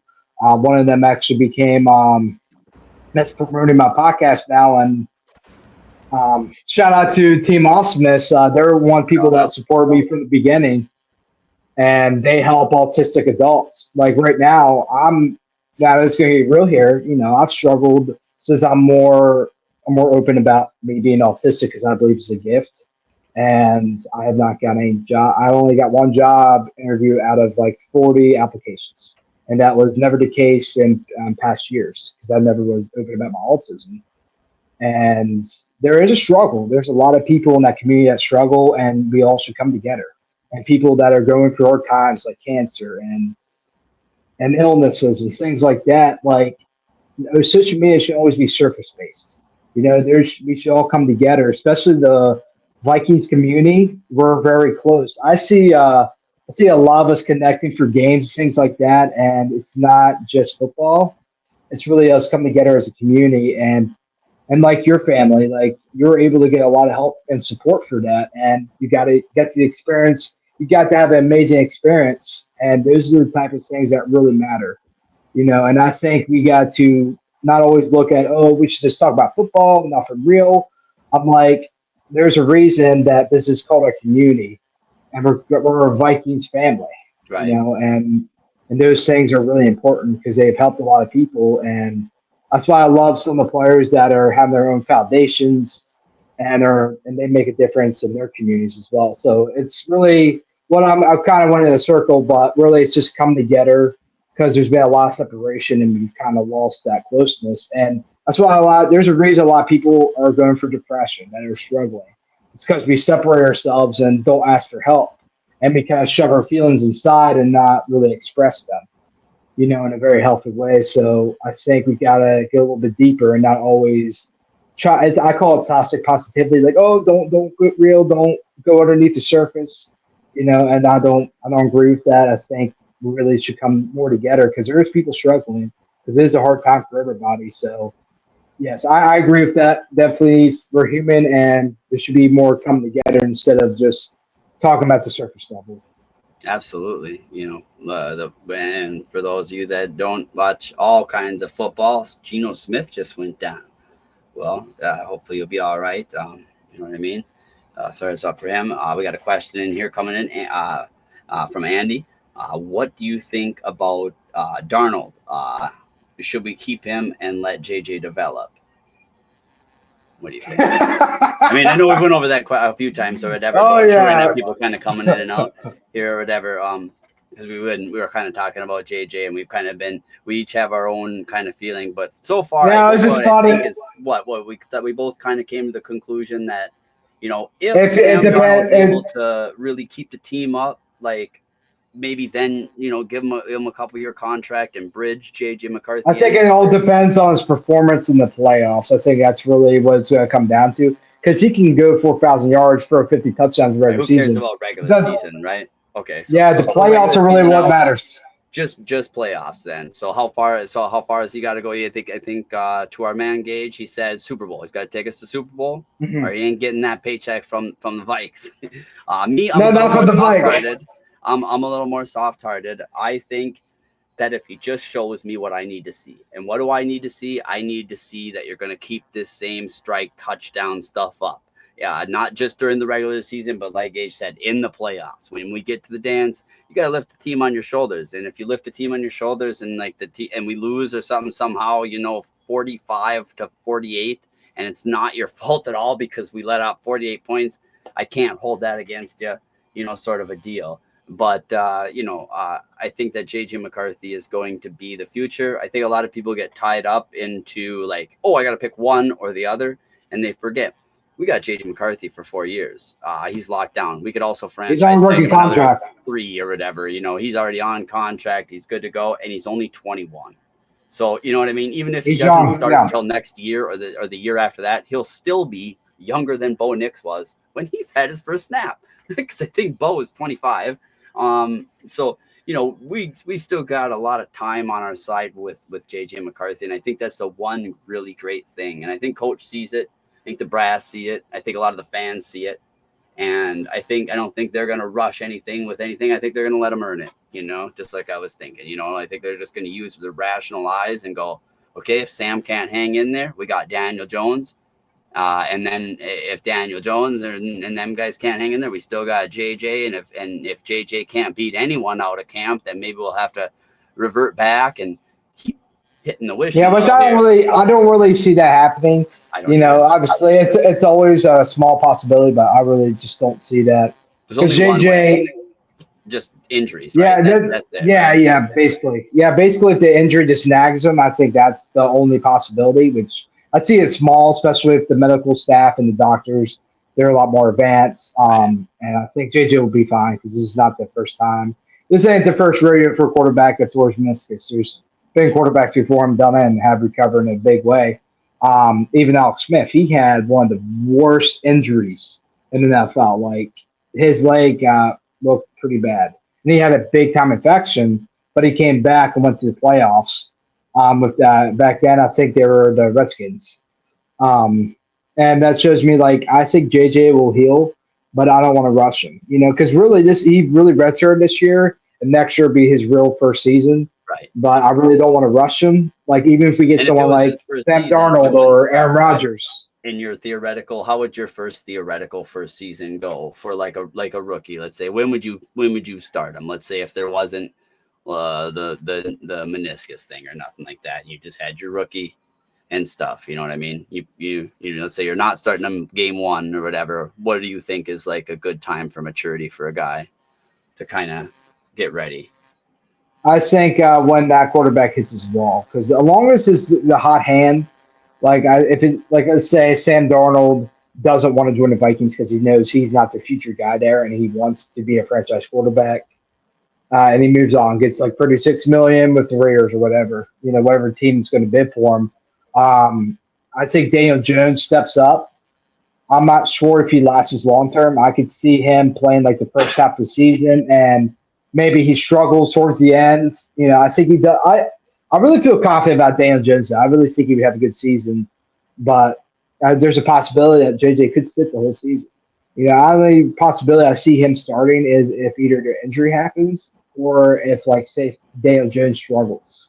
Okay, I can see that, and I can see all of those things happening. And Andy was saying, he hears that, but Sam, he thinks Sam has a lot of talent. You know what I mean? That a lot of people aren't recognizing. Kind of like what I was saying. The what if, and I'm right with you, Andy, because you're not alone out there. There are people out there that are definitely. We're looking at Sam, and we'll get to the for those other and then he has another question after that about Aaron Jones and if we think that we should maybe switch it up with a running game, but I think that there are people out there, Andy, that are right with you. As I brought it up to Gage, I was kind of loosening him up a little bit. He was a little more tighter on the Sam thing. I got him instead of to winning a Super Bowl to just making it. So I did chip away a little. A little. A little. Yeah, because I'm very harsh on quarterbacks because I always go back to the Case Keenum situation, and I'm like, we need more than like a championship's amazing, but we need more than that. We need at least a Super Bowl run. Then we're like, okay, there's something real here because Sam Darnold does have talent. Like there's a reason he was a top 5 first round pick. He has a very strong arm. He's a struggle. I think a lot of that was coaching though. Like he had let's keep in mind. I think that was the point where Adam Gage is the head coach. This guy, no offense to him, but he looked like he was on something during his press conference. Yeah, I mean, I think I'm not sure if you've seen that, but there's jokes about like Adam Gase in the interview, like his eyeballs rolling up. Oh And yeah. I was laughing about that one and stuff like that. That was pretty funny actually. And I do think Daniel Jones is pretty decent as well. And I think that you're right. I think that Sam does have more to show. And he's gonna have to show it. But I think he is right on the precipice. I think he's proven people that he's more than just the product of the system type of thing, more than just that. I think he has proven that he has this intangible to throw these touchdowns in. It's just now, can he be consistent with it? Because that's what the true great quarterbacks do. And if he can do that, then the Vikings got a bargaining chip. I feel like that they could use in a QB starved league, where they can keep him, use him as a bridge, use him as this, use him as that, use him as a starter till JJ naturally beats him out. If JJ never naturally beats him out, or things keep having problems with him, which, like we said, we think is a very small chance, but could be a chance or whatnot. I think that, that there's a possibility that could be a Brock Purdy, Trey Lance type scenario where the team wants to go with the guy that got him all the way to the Super Bowl or the championship game. But Sam is going to have to elevate that game and take the Vikings there. I don't think that they're going to just hand out that contract because they do have such a rich quarterback room. And I think with the running back crew, I really like, there's a couple names out there. I know a lot of guys like Genty because obviously he rushed for I think he's a gonna. I think he's million. gonna be too high of a pick though, because I would love to have him because he is right up there with Derrick Henry when he was in college, and we know kind of player Derrick Henry is, and Gently be. I think he could be as good as like a Adrian Pearson type, but I think he's probably gonna be like a top 10 pick. Like, there's no way you look at his stats and what he's done. Like, yeah, And he's the gonna Vikings drop don't to have the like the capital to 20s. trade in, so I don't think we can go No. there. But what I'm looking at though is there was a couple people, I can't remember the guy they told me the other day, and I'm sure you might know this dude or whatever. Maybe that'll be your guy. But I was looking at Omarion Hampton out of North Carolina. Bruising back, probably going to fall a little farther. Has a lot of yards after catch, or not after catch, but he can catch or whatever. But a lot of yards after contact. And just kind of a bowling ball, but he's a real special running back. And I've heard it from multiple sources, but most importantly to me, I've heard it from Brad. And I don't know, maybe I shouldn't say that. I don't know. But I know that he gets his sons are down there. You know what I mean? So, I mean, he hasn't, not like he told me like some scouting reports. I don't want to get you in trouble, Brad. But no, I just sort of, we were talking about running backs. And I was like, hey, man, I like that kid down there. And he's like, boy, he is something special, you know, and that was kind of what he said about it. He was like, what he's seen of him too is just he's special, and I think that he's going to be very good. But who do you got, or what do you got for the Vikings long-term running back solutions? Should they stick with Aaron Jones? Should they move? Should they do a dual back? I'm going right down the middle. Keep Aaron Jones, sign him to because we running back Marquez went way down, so we can get Aaron Jones for cheap for like 2 years. Sign to a 2-year deal, kind of like what the Lions did with Montgomery and Jamar Gibbs. Like, why get rid of a decent running back? Because Aaron Jones is on pace to get over 1,000 yards this season. Right. So why not keep both of them? Been brilliant. Like, you know what I mean? Like, so if you were to put the field up and you go, you know what I mean, take the red zones out and you just have those 20s and then passing, you know, of course, too. But just if you're talking pure scrimmage between the 20s, I mean, shoot, like you said, he's going for almost 1,000 at scrimmage. He's doing great. I think he's being put in the not the best positions because he is not a guy that can run through. He needs to. I think he's more of a catching back. It's kind of like Jamar Gibbs. You know, he reminds me a lot of Jamar Gibbs kind of running style. You know, and Montgomery, right? We need the bruising back. You know, we need the knuckles. Right. Yeah, I am in full agreement. I think which could be the North Carolina guy. With that. You know what I mean? Imagine and imagine what you know, because Aaron Jones, you know, he, regardless of what he thinks or not, he has had a down year, you know, especially for him. Those fumbles are costly. Teams know that, because the one thing teams do now is they hand it off to secure the ball. They don't hand it off to gamble it. And if it's not secure, and he's going to have, and I mean, even one of the greatest I've ever watched, if not the greatest, in Adrian Peterson, he had a fumbling problem and he almost got chopped at one point in time. If you don't remember, you know, that's a deal. I still remember. I remember 20. I'm not sure if you remember this, but 2015, the playoffs, we could have won that game. It did have to come down a field goal, but that fumble cost us that game. Because Adrian Pearson, he almost broke it down for a touchdown and he fumbled the ball. Yeah.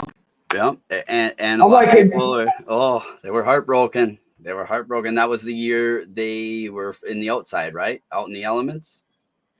The coldest game of the year, and that was when Bud Grant went to see our game. Oh yeah, and Buddy was there in like a t-shirt. He comes walking out in a t-shirt to get his award. I was like, that was easy, man. There he is. He was born in the snow. Oh man, he is a king of the North, man, for sure. We got to win one for him too. You know, I think the Vikings got to win. I wish he could have saw us won one. Yeah, I wish he would have. That's why I kind of wish we would have won 2017. That was awesome. Case Keenum. Even if we didn't keep Case Keenum, I just wanted Bud Grant to see it, because little interesting fact about him, because I read this a long time ago. He actually didn't originally join up the Vikings. They offered him to be the very first head coach, but he denied it because he just he wasn't sure how long this team was going to last or where it was, and then a couple of years later. After he had a little bit, I forget what team he was. I believe he went to college for a couple of years, and then he joined the Vikings back in 1964, if I'm correct, or right around there.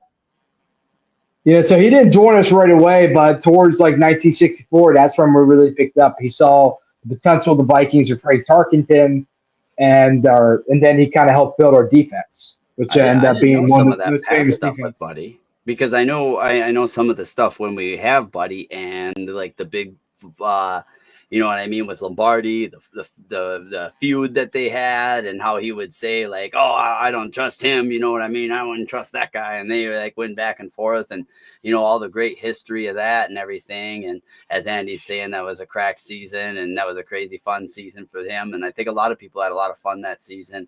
But thanks for dropping some of those other history facts on me too and everything. And yeah, I loved that season. You know, my buddy was sending me pictures when he was in the stands at that game with his beer freezing before he could even drink it. And yeah, that was wow. So it was a fun game for people. And you know, I think the Vikings, you know, between all these years, whether we're talking about, I don't want to bring up all the heartbreak for everybody, but I'll do it real quick and summarize it real fast all the way back to, let's just go to 1998, where we had basically almost a perfect season, -1 game. We should have won it. Then the Dirty Birds take us, and, it all felt like a big setup with everything going on at the time in the world. And it was just like, oh, well, great.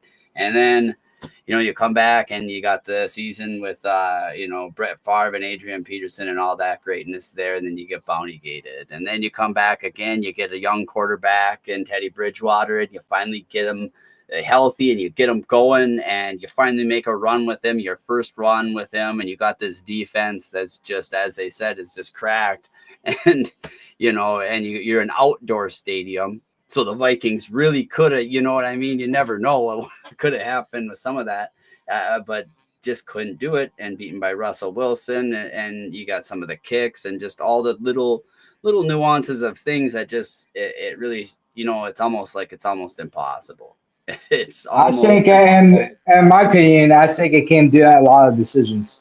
Like head coaches, like coaching, it came down to a lot of coaching. This is the first time the Vikings actually have good coaches on both sides of the balls. We have two, honestly, Brian Flores, let's say, could be a great head coach. So we have two great we got the best duo on both sides of the ball. I think even better than what the Lions have.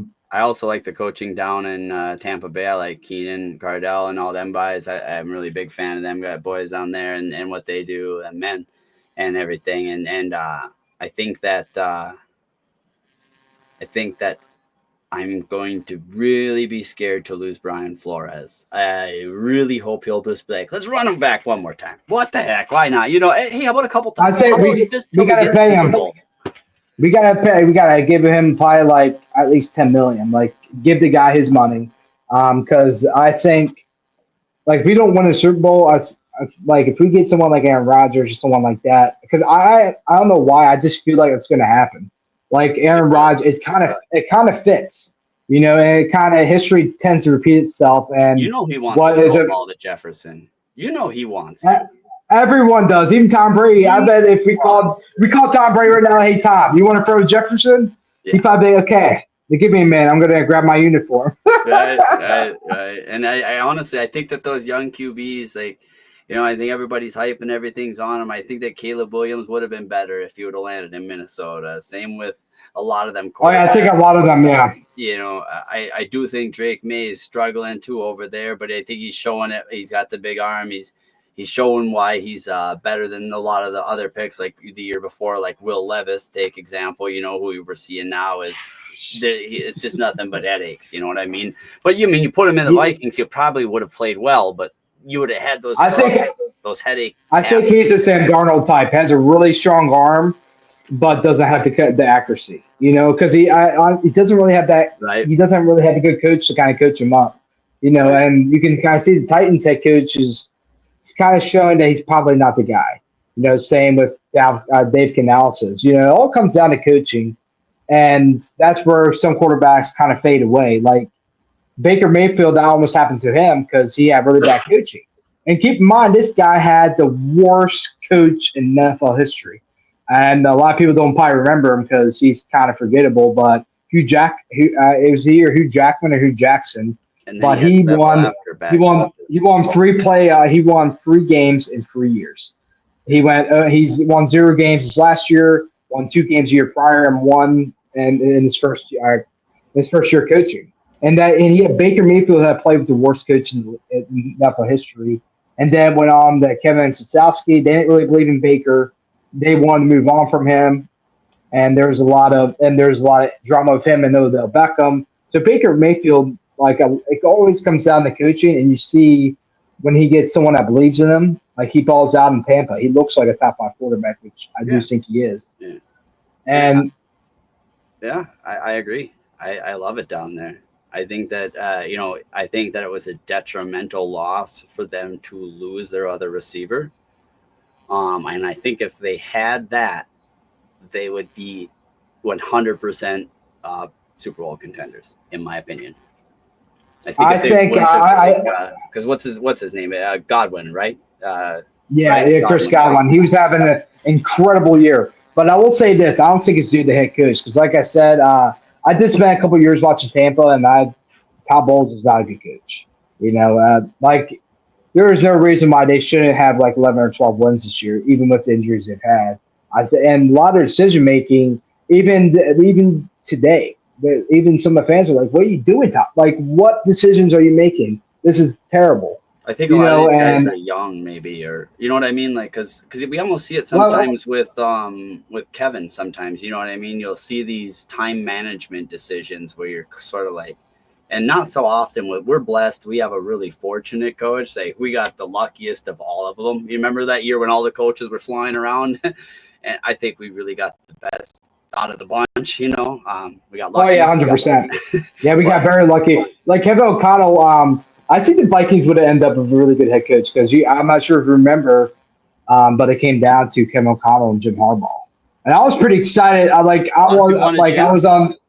wanted Jim. Like I was really because this guy's. It's hard not to want him because like you look at his coaching history. Proven, I remember there was some serious arguments I remember seeing. I forgot about like Jim almost was a Vikings head coach, and I think if Kevin O'Connell, right, he flew here.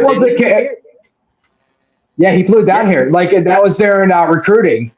Okay, so yeah, because it was really close. If I remember right, it was like down to the button, and they were all flying in, and they were kind of like flying around to Chicago because they were looking for somebody too. And they got the new GM too. That was when they got Ryan Poles, wasn't it? Yeah, Ryan Poles. Yeah, I still remember what he said. Yeah, we're going to take more from not look back. Never give I'm like, that poor guy. He has to wake up every day and watch that meme. I'm sure he wakes up every day and he has to see that stupid clip of him saying that promise, and just probably has. Yeah, that was bold. That was bold. I was because he's used to being on the team, saying it because he's used to winning. But no, not Chicago. You're gonna have to put in some work, and his head coaching decision. He should have probably fired Matt earlier. Probably like last year. Because there's a lot of good. There's a couple of good candidates that came out this year, like Chicago. Like they should have got someone like Belichick, or at least try to interview someone like that. It should have went big. They need somebody. Dude, Belichick in Chicago with a brand new rookie QB, that stingy defense, outdoor. That would be his style, dude. Chicago. Yeah, I think it would have been successful. Yeah, I never thought of that. I still say, like, obviously there are rivals, and not a lot of people agree with this. We are Viking fans after all, but I think Caleb Williams has potential to be a great quarterback. Like, even keep in mind, this guy has probably one of the worst coaches this year that just got fired, and he still played balls out. He was still competing with Detroit Lions, us, tight games. And it's more than just rivals. Like, they could easily got blown out, but Caleb Williams is still making big plays. I think he is going to be a really good quarterback for a long time. I think Chicago. I think this draft, I think they were all winners. And we got a couple of questions. Aaron get over himself. I'm guessing that's Aaron Rodgers because he's the only one that is way over himself. And then it's so weird that Bill's coaching college now. Yeah, definitely is. Yeah, I think there's an option. He'll still have an option to go into the NFL this year. Someone's got to buy his contract. I'm not sure if you saw, but his contract basically before June, someone would have to buy him out. They would have to give the North Carolina or Belichick, whatever, how that works, $10 million because that's the buyout contract.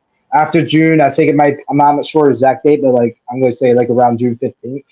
I think it would be $1 million. So no team's going to wait until June to hire a head coach, obviously. So it would have to be $10 million to buy out Belichick's contract. I think this is Belichick more secure in a spot as a head coach because I think he wants to get back into it.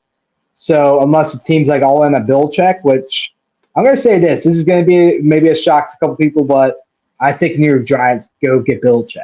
I think they've had a lot of dust this past decade, and they go back to history and go to someone that weren't under Bill Parcells and help the Giants get their Super Bowl rings back in the 80s. And Belichick kind of wants to help his former team win again. Out of respect for Bill Parcells and the organization. we teams that we respect or whatever, we make trades with a lot of times. Or teams that beat us, we make trades with, or things like vice versa. And so I could totally see the Giants, with everything they know about Bill, really wanting him there. I think that's a totally viable. Otherwise, I could also see, college trying to cough up some money with all that they make too. I didn't know about all that contract stuff. I'm glad that you were able to fill in that part, because I would have been lost there. I didn't know. I thought it was over until I read that contract. I was like, okay, so I know what Bill Check's kind of securing his job, as far as being the head coach this following year. And honestly, I think Bill Check's gonna have a big year regardless. Because North Carolina, actually Brad Johnson's son's over there. Yep. And he looked pretty good before his injury. Max, and he actually has two sons over there. There's Max, and I don't want to get it wrong. It's either Josh or Jacob or something. Jake, yeah. Jake. Okay, so it's Jake. Okay, I didn't want to get it wrong. That's why Brad come after me and trick shot on me. Come get me after that. I don't want to misrepresent him, but no, he's a tight end over there. Max Johnson and Jake. I'm really excited to see what they do. If Bill Check gets in there, I think he's going to utilize both of them in a great way, because Max has great potential. He definitely got a lot of traits from his father. And Jake, I'm kind of excited to get him more into it, because he's been kind of backup. But I think if he got in that starting role, he would take advantage of it. Right. Well, I mean, they rotated back and forth. You know what I mean? And I think they favored the more running style there. But if Bill, of course, he's going to favor the traditional style. He likes passing, and that would be perfect for what young Maxwell does and stuff down there and everything like that. And Jake together as a little unit and stuff, as I bet you they probably work on a lot of, because having a tight end, that's your dump route. You know what I mean? And so they probably can pass to each other without even looking. And if you get a pocket quarterback that's got that, especially being brothers, they got that connection already. And later, you're seeing in the NFL, tight ends are more important now than they've ever been, I think, in my opinion. Mm-hmm. You see the instant impact with like Brock Bowers on a team, whereas or Sam Laporta the year before, or Hawkinson before that. You see these tight ends coming into the league where it used to take them years before they really developed, with Travis Kelce, it took him years. I remember it was all Gronkowski, Gronk. And everybody's like, but what about this young man? He's kind of getting up there. And they just almost took that blueprint and they utilized it. And, I hope that, just like Sam found Addison a lot, I hope Sam keeps dumping it too. And I know McCarthy will. That's going to be his favorite target. That's why I want to really keep Hawkinson on the team, I think. And I think Josh Oliver's impressed too with that. What do you, he had his Randy Moss spirit. He wear 84. So he has a little bit of that Randy Moss spirit, and he's a good blocker. I do like Josh Oliver. Because he's right? The best blocking tight end in the league, or considered. You know what I mean, right? So for him, he's considered like a top 5, top 10, top blocking tight end. He came originally from Baltimore Ravens, and that was a big pickup last season. Obviously, and now he's really getting utilized since we have a decent quarterback. And like I said, with Sam, he definitely already had the potential. He's had the strong arm. He just hasn't had the great coaches. Kevin O'Connell, he excels as quarterbacks. He's a quarterback whisperer. Yeah, I like I said, I never expected this type of season. I don't think any of us did. I think we're all happy to be here though. And I thought we'd be good enough to be a wild card team, but not like potentially 13 and 14 win. I thought we scraped by to just make the playoffs, maybe at a 6 seed at like 10 and 7, but I didn't expect this. Ironically, though, this is the one thing, though. I had so much faith in McCarthy that I actually had us slated as the second team still, because I told Green Bay fans this, and I'm sorry, Green Bay. I respect you guys a lot more than I used to. So this is actually me being nice over the last few years. But I just don't see it in Jordan Love, you guys. I don't see what everyone else sees. I mean, I see what everyone else sees, but he's the same guy. He is who he is. He is who he is. We talked about Denny Green. He is who early on the show. He is who I thought he was. That was my whole quote going through into the next year. Last year, I watched it. Okay, so every year I watched Jordan Love play, right? And he did get better, right? But I figured, I was like, that's his cap. That's as good as he's gonna get. Especially when he won that run last year. He ain't getting better. And when people were telling me this year that he was gonna take another additional step, I was like, and he's gonna be MVP, and he's gonna lead him, and he's gonna be the next generational 20-year guy. I was like, I don't think so, Tim. I think that I think he's gonna be good. He's gonna be good, but I don't. Yeah, he's a good quarterback. Aaron Rodgers, but he isn't good. He isn't like a leader or anything like that. Yeah. No, just relieving. Thank goodness. They didn't need it. Yeah, like Jordan Love, I would say he's like above average. I think he's a decent quarterback. I would kind of put him in the scale of like Brock Purdy. Like they're not elite, but they're above average quarterbacks. That they'll help you out, but they kind of need a supporting cast. And the reason why Jordan Love is struggling heavily, like he's still winning, but he's struggling heavily. I think it's because of the offense. He has no weapons. Yeah, they refuse to get the guy a receiver. I don't know what is wrong with them over there. I don't know these receivers, man. Who's Christian Watson? Who is actually Reed's been decent, but these guys aren't elite. I'm surprised they didn't go after Keenan Allen. They didn't go after any receivers. No, or even like a Michael Thomas. Honestly, and like this is the thing, and I've been trying to tell it to the brass over there. So if you're hearing this, or if this gets to you, someone over there in the Packers brass, draft a wide receiver in the first round. That's the whole trick. It's not that hard. You know what I mean? Just, mid-round, whatever. We've been getting them even in the 20s. They're good to go. But we got the best receiver of all time in the mix. Gotta get them while they're hot, and everybody knows it. Whether you want to talk to the Eagles and Devonta Smith, you want to look at Jerry Jeudy out there, you want to look at CeeDee Lamb out there, you want to look at Jefferson and Addison, where were they all taken, right? And so if you want it, you got to spend the money. You got to move up. And that's where I say the same thing with the quarterback thing, where I'm almost like, yeah, if Sam is that good, it might be worth it to keep him and trade him because of the dryness. And now everybody's jumping for QBs and they want it. And if somebody don't get one, if someone is an outlier next year, like Las Vegas or I almost feel like it's smart to do franchise tag him or sign to a 2-year deal to eventually trade him.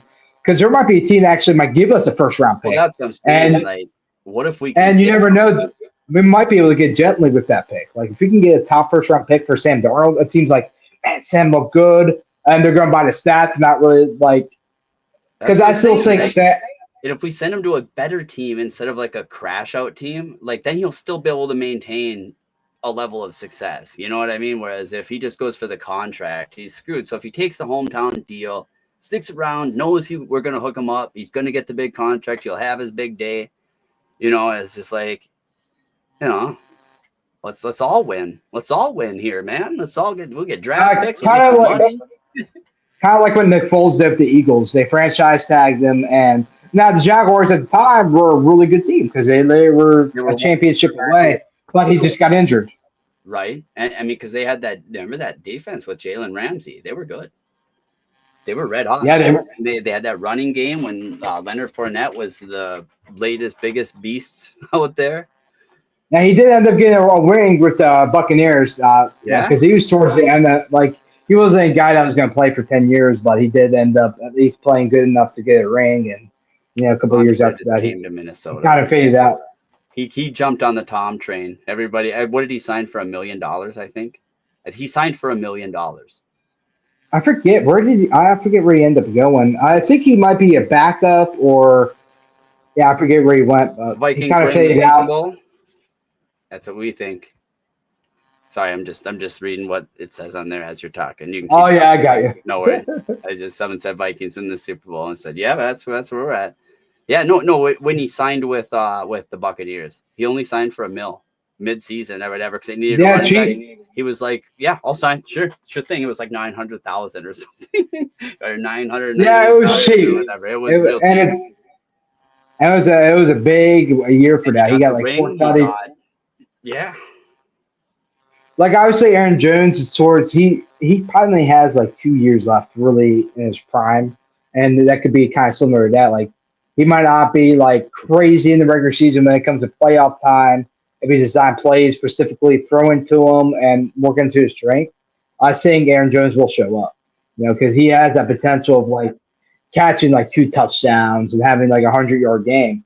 You look at even his stats when he got the reps with the Packers. Right. That's when he really showed up and getting they over knew 100 he yards. needed someone else. They had the bowling ball on the other side with I can't remember his name right now. AJ Dillon. They had Dillon out there, and so they knew because you would see it every year. It was the same time. Aaron Jones injured, or something like that. It was because they knew that they couldn't push him up in that cold weather and smash him in there, and that's why they went with the Josh Jacobs. Because they wanted more of a pounder. Yeah. And it's like I respect him for being the slasher he is and the brilliant pass catcher, but I just want to take the load off of him too. I don't want him getting. Yeah, I'd say. Yeah, we need I think draft a first round pick and running back. We haven't done that since Adrian Peterson. I think it's about time. Because I think that really complete our offense. Because I think we got everybody at each position besides running back. I mean, yeah, if someone falls to us, or if we don't need to, or whoever the board goes, you know what I mean? If something happens, I'm on board with that. Or like, let's say if we can do this, if we could trade back our first, if that's what we're kind of looking for is running backs and offensive linemen and D linemen and a cornerbacks, the only one that I would think would be in the first round would be a cornerback. But if we don't want to go cornerback first round and we want to kind of stretch that out, because I know we don't have a ton of draft capital. I think we got maybe 4 or 5 picks or something, but we could make it into more if fandangle a couple things. But I mean, once we can get one in free agency. But I mean, if we're just going for like early second rounders, which would be, high end running backs are usually second to third round. Unless they're super high end like Genty, but we'd have to I think we might have to spend to get into that. Finally, a Seattle touchdown. Oh, sweet. Yes. Let's go. Good job. Let's go. Packers are just dominating. They finally got one, huh? Well, jeepers. Hey, what is I'm curious to hear about your prediction for tomorrow night, because I think it's going to be tight. I'm scared, dude. I'm a little worried, as I always am, nervous going into games. I don't think they're just gonna lay down and whatever. I think this Brian Thomas or whatever his name is, their interim coach or whatever, Thompson or whatever. I can't remember his name exactly, but I think he's their quarterbacks coach or something, offensive guy. I think that he's gonna be cooking something up, dude. And I think I think it's going to come down to field goals. I really think it's going to come down to field goals. It's a game because Caleb Williams is balling out. And they got a coach that is actually competent. No defensive back, but it just didn't look that good to his decisions.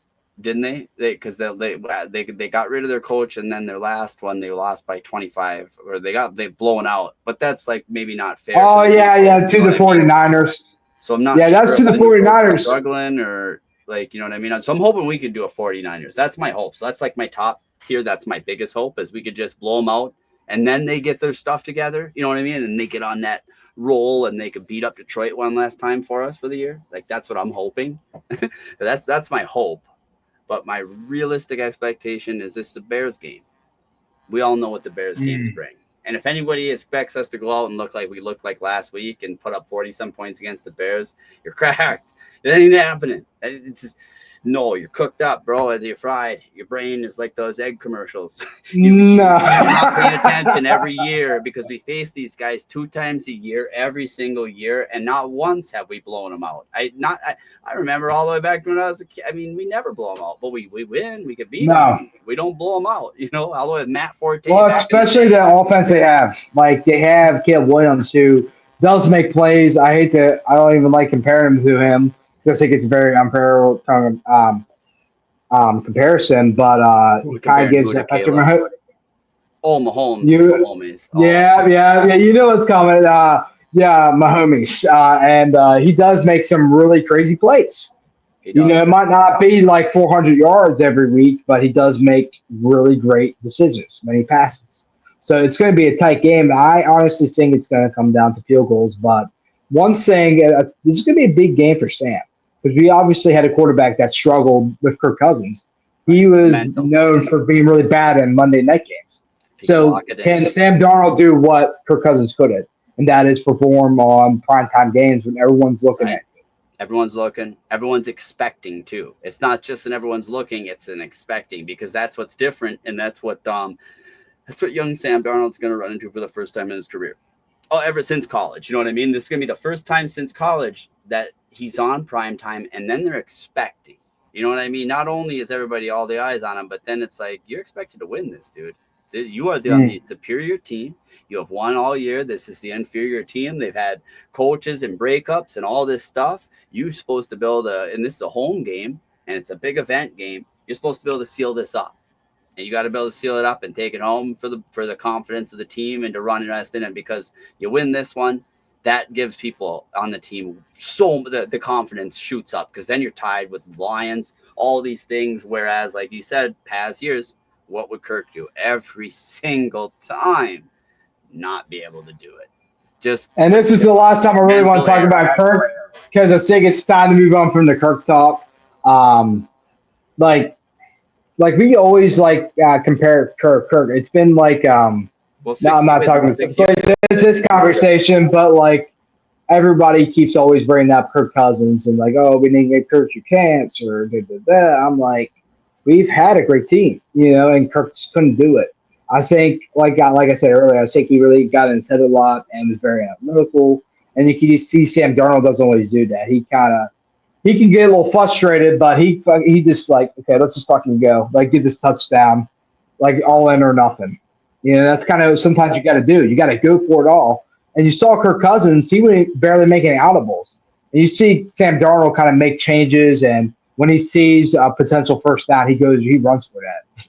Well, it's interesting to me on the times he did make the audibles was like times that coach didn't want him to. We've seen it in receiver. He was like, Kirk, if you could have I could have called the timeout there and gave you a better option.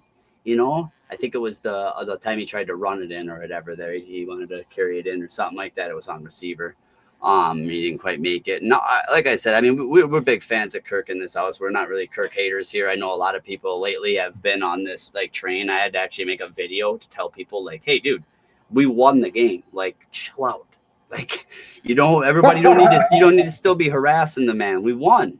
Like, I can see if we lost. Like, I can see then be like, oh, boo guy or something like that. But like, we won. You don't need to rub dirt into it. It's already hurting in the wound. Well, we don't have to attack him personally. Like, yeah, I'd say like we can talk about like, yeah, he's a good dude, and obviously professionally, like there's been a lot of issues, especially with the Vikings, and I've said some things about Kirk, but personally, I have nothing against him. Professionally, like as a Vikings quarterback, I didn't really care for him, but there's a thin line of like when you get to the personal, like no one should be harassed, because at the end of the day, they're just doing their jobs, and it's nothing personally.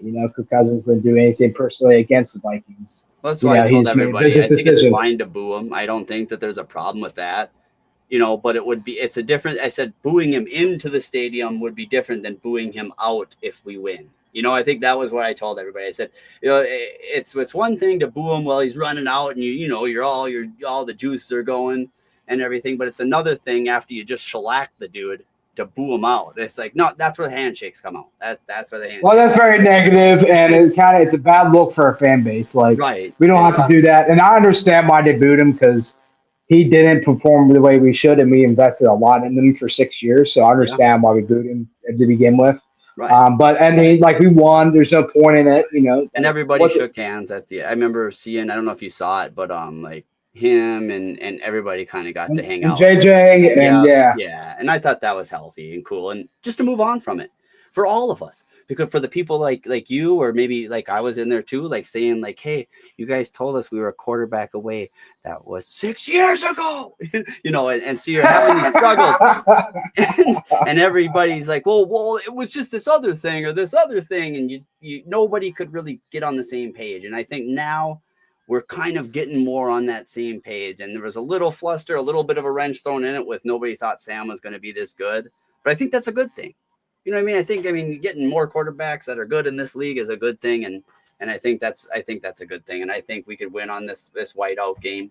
I think we could take it. But like you said, it's going to be a grinder. And so I hope fans aren't like, oh, I'm off the Vikings train because they didn't look pretty during that win. Hey, the win's a win. If you leave the train, then stay off. Don't come back when because I think this is going to be a long run for the Vikings. Like, I really do think we can beat the Lions. Because we look at even Jared Goff in a Houston game, 5 picks. Yeah, I know Sam Darnold did the same thing in Jacksonville. He threw a lot of picks, but Jared Goff, when he gets flustered against a really good defense, Yeah. it comes down. That's why he could. That's why he didn't win Super Bowl with the Rams. And the That's Chicago why. game is a cold game. That's a cold game. That's outside. So some of these games he's got, that Jared doesn't perform as well in the cold too. So it's like, what if they drop a couple, dude? Environment's a factor. Like the 49ers, which they lost my fantasy game, my matchup, and probably got I'm so one round sorry. exit. I don't even know how I'm Yeah, doing. dude. I could be losing so bad right now.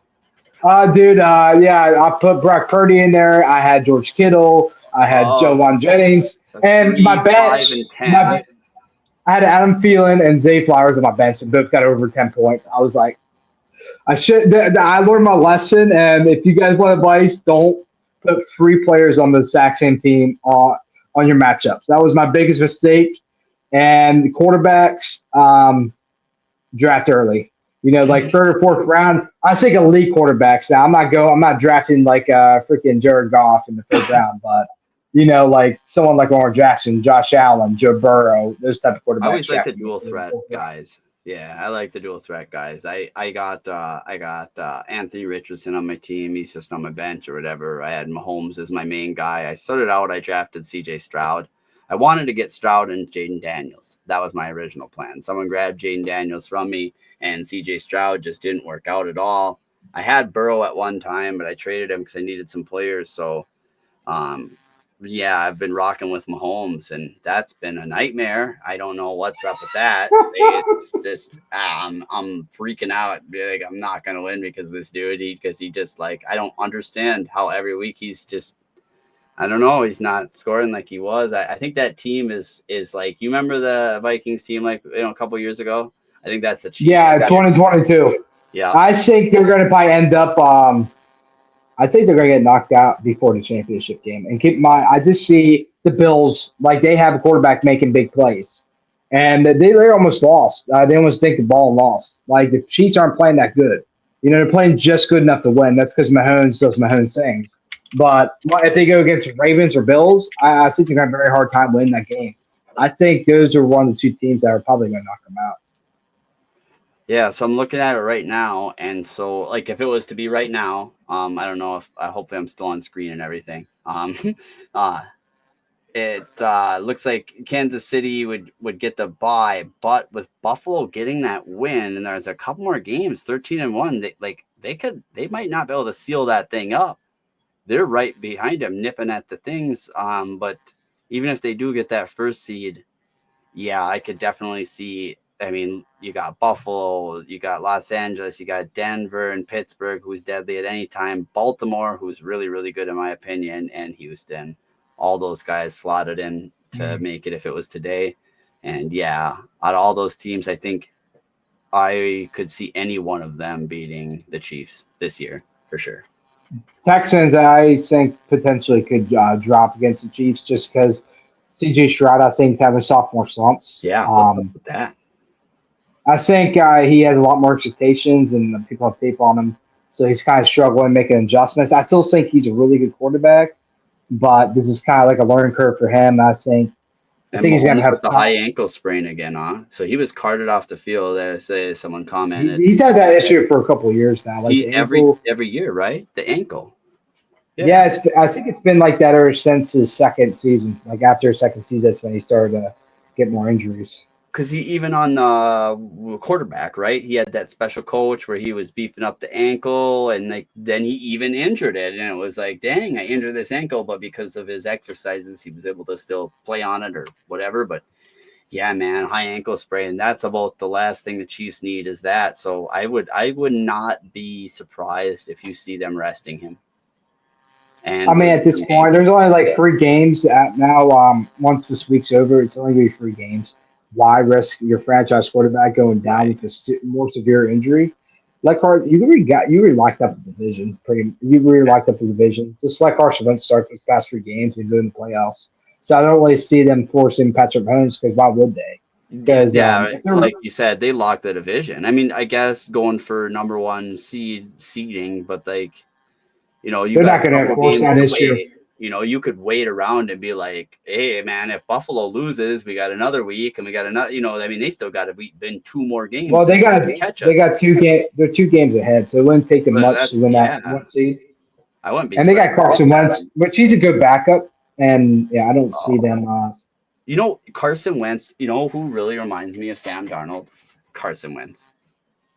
You know that season with the Eagles before he tore his ACL. That is who reminds me. I was because I remember watching now, and I remember watching that season before he tore that on that run, and he was throwing like the same way. It was like it was such good throws that it was almost unreal. It just didn't look like it was like what the heck? Is this guy really this good? And he was just on a tear on that MVP season, like you said. You know, that's kind of what Sam looks like to me this year. Now that I think about it, he looks like maybe it had something to do with the red beard, man. Yeah, maybe just some Irish magic. They're both gingies, aren't they? They got the red. Is yours reddish too? A little red. Yeah, I got a little bit, but mine's mostly covered up by gray and dark brown and black hairs. I got so many mixed together, but I'm Scandinavian, so there's some red ones in here. Like it's weird. It's speckled in. Yeah, I had a good feeling I was gonna get a red beard. My dad, he has he has a red beard. So, and we're very Irish, so I knew like either I was gonna get that or blonde beard, which I was not a big fan of that. So I'm glad it turned out to be red. Well, you got to get us the luck of the Irish this year, Gage, and keep on keeping on. And I really thank you for coming on and hanging out and everything. And if there's any closing things you got to think of, aside from anything we've kind of already covered, basically, yeah. How far do you think we'll make her this year? What do you think? What's your min and max? Like, you know what I mean? I mean, like last time the one thing I hate to kind of answer when someone asks me is, what do you think is going to happen? Because it's like, well, I have a lot of thoughts, but it's like, I think, what do you think your best case scenario, and what do you think is your most likely case scenario? Like, what are you hoping for? Ideal scenario? What do you think reality was going to happen? Yeah. Now, I'm not quite thinking Super Bowl. I think we could make it there, but I think we're going against a lot of tough NFC teams. I think we make it to the divisional rounds. The worst case scenario, we face the divisional round and maybe lose by a field goal to the Lions, which I hope. I do not want to lose against these guys. Or I think my most hopeful possibility is making a championship game, and it comes down to I'm trying to think all the NFC teams. Honestly, I think we beat the Lions. I really think we make the Super Bowl. Honestly, it would be Eagles, Washington, Green Bay, Seattle, and Tampa, along with Detroit and us, right? Yeah. If we get past the Lions, like I don't see any team better than us. Like I think it's either going to be Vikings or Lions in the Super Bowl. It'd be nice if someone else could upset them. If they got lined up where maybe they could play Washington or something, and maybe Washington, give him the old Hail Mary. The old Hail Jaden. That he'd probably be the first rookie to go to the Super Bowl. Oh, dude! I mean, just beat him in the divisional, so it'd be in the he'd just go into the championship round.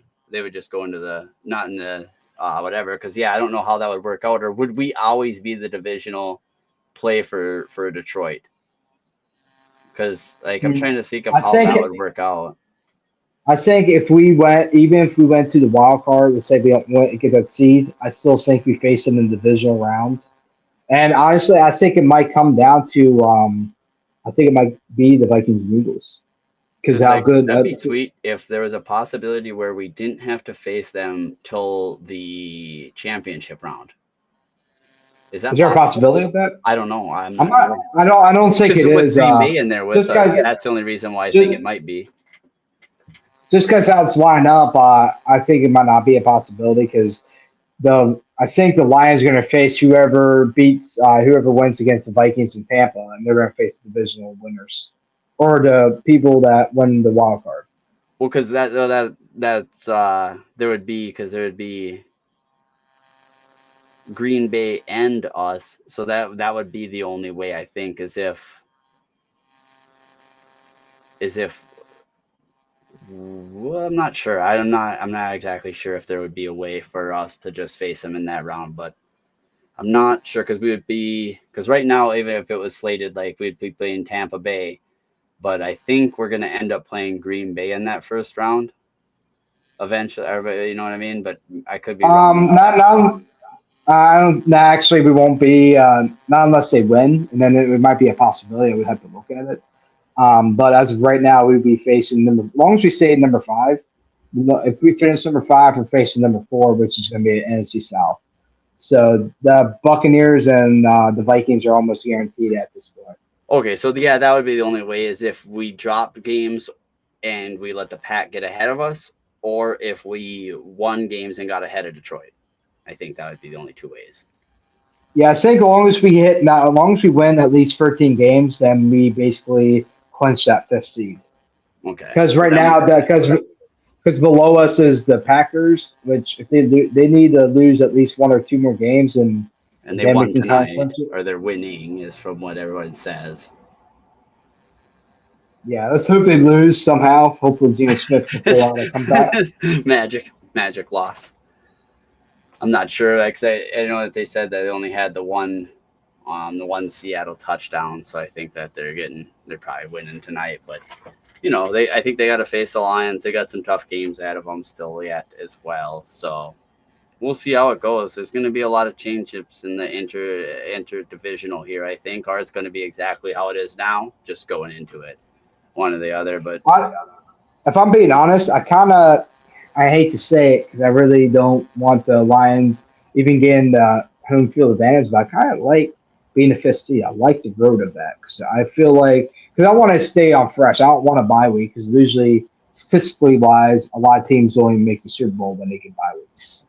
Right. Because they're kind of stiff coming off and. Because then we would be the 5th and then beating the 4th, so then we would be playing either the 2nd and 7th seed winner, and then Detroit would be playing the winner of Green Bay and Seattle, and then as you said, so it is possible we could make the championship. Yeah, so that would be so if we stay where we are, that is the where we would face off in the championship. That's what I was thinking because I thought I remember I worked it out, but I didn't want to sound stupid because I don't. Yeah, I wasn't sure either. Well, it's hard sometimes to look at it.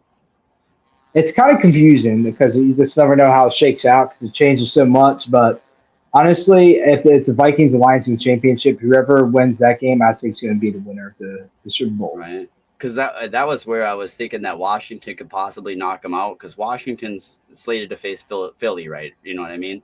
So that would be the 2nd seed versus the 7th seed. And if that 7th seed knocked out the 2nd seed, Detroit being the 1st seed would play the 7th seed, correct? I don't even know. I believe so. Yeah. Number 1 and number 2 face the 6th and 7th seed. Yeah. So you are correct. So if we stay number 5, we win against Tampa. That would be Washington. We would probably face that would be with Washington beating the Eagles also. So that would be a very unlikely scenario there. I think the Commanders could actually beat the Eagles because there's a lot of weak points, and I'm not sure if you've seen yet, but Saquon Barkley just got injured. He went to the blue tent. I was wondering about that. Is he okay or?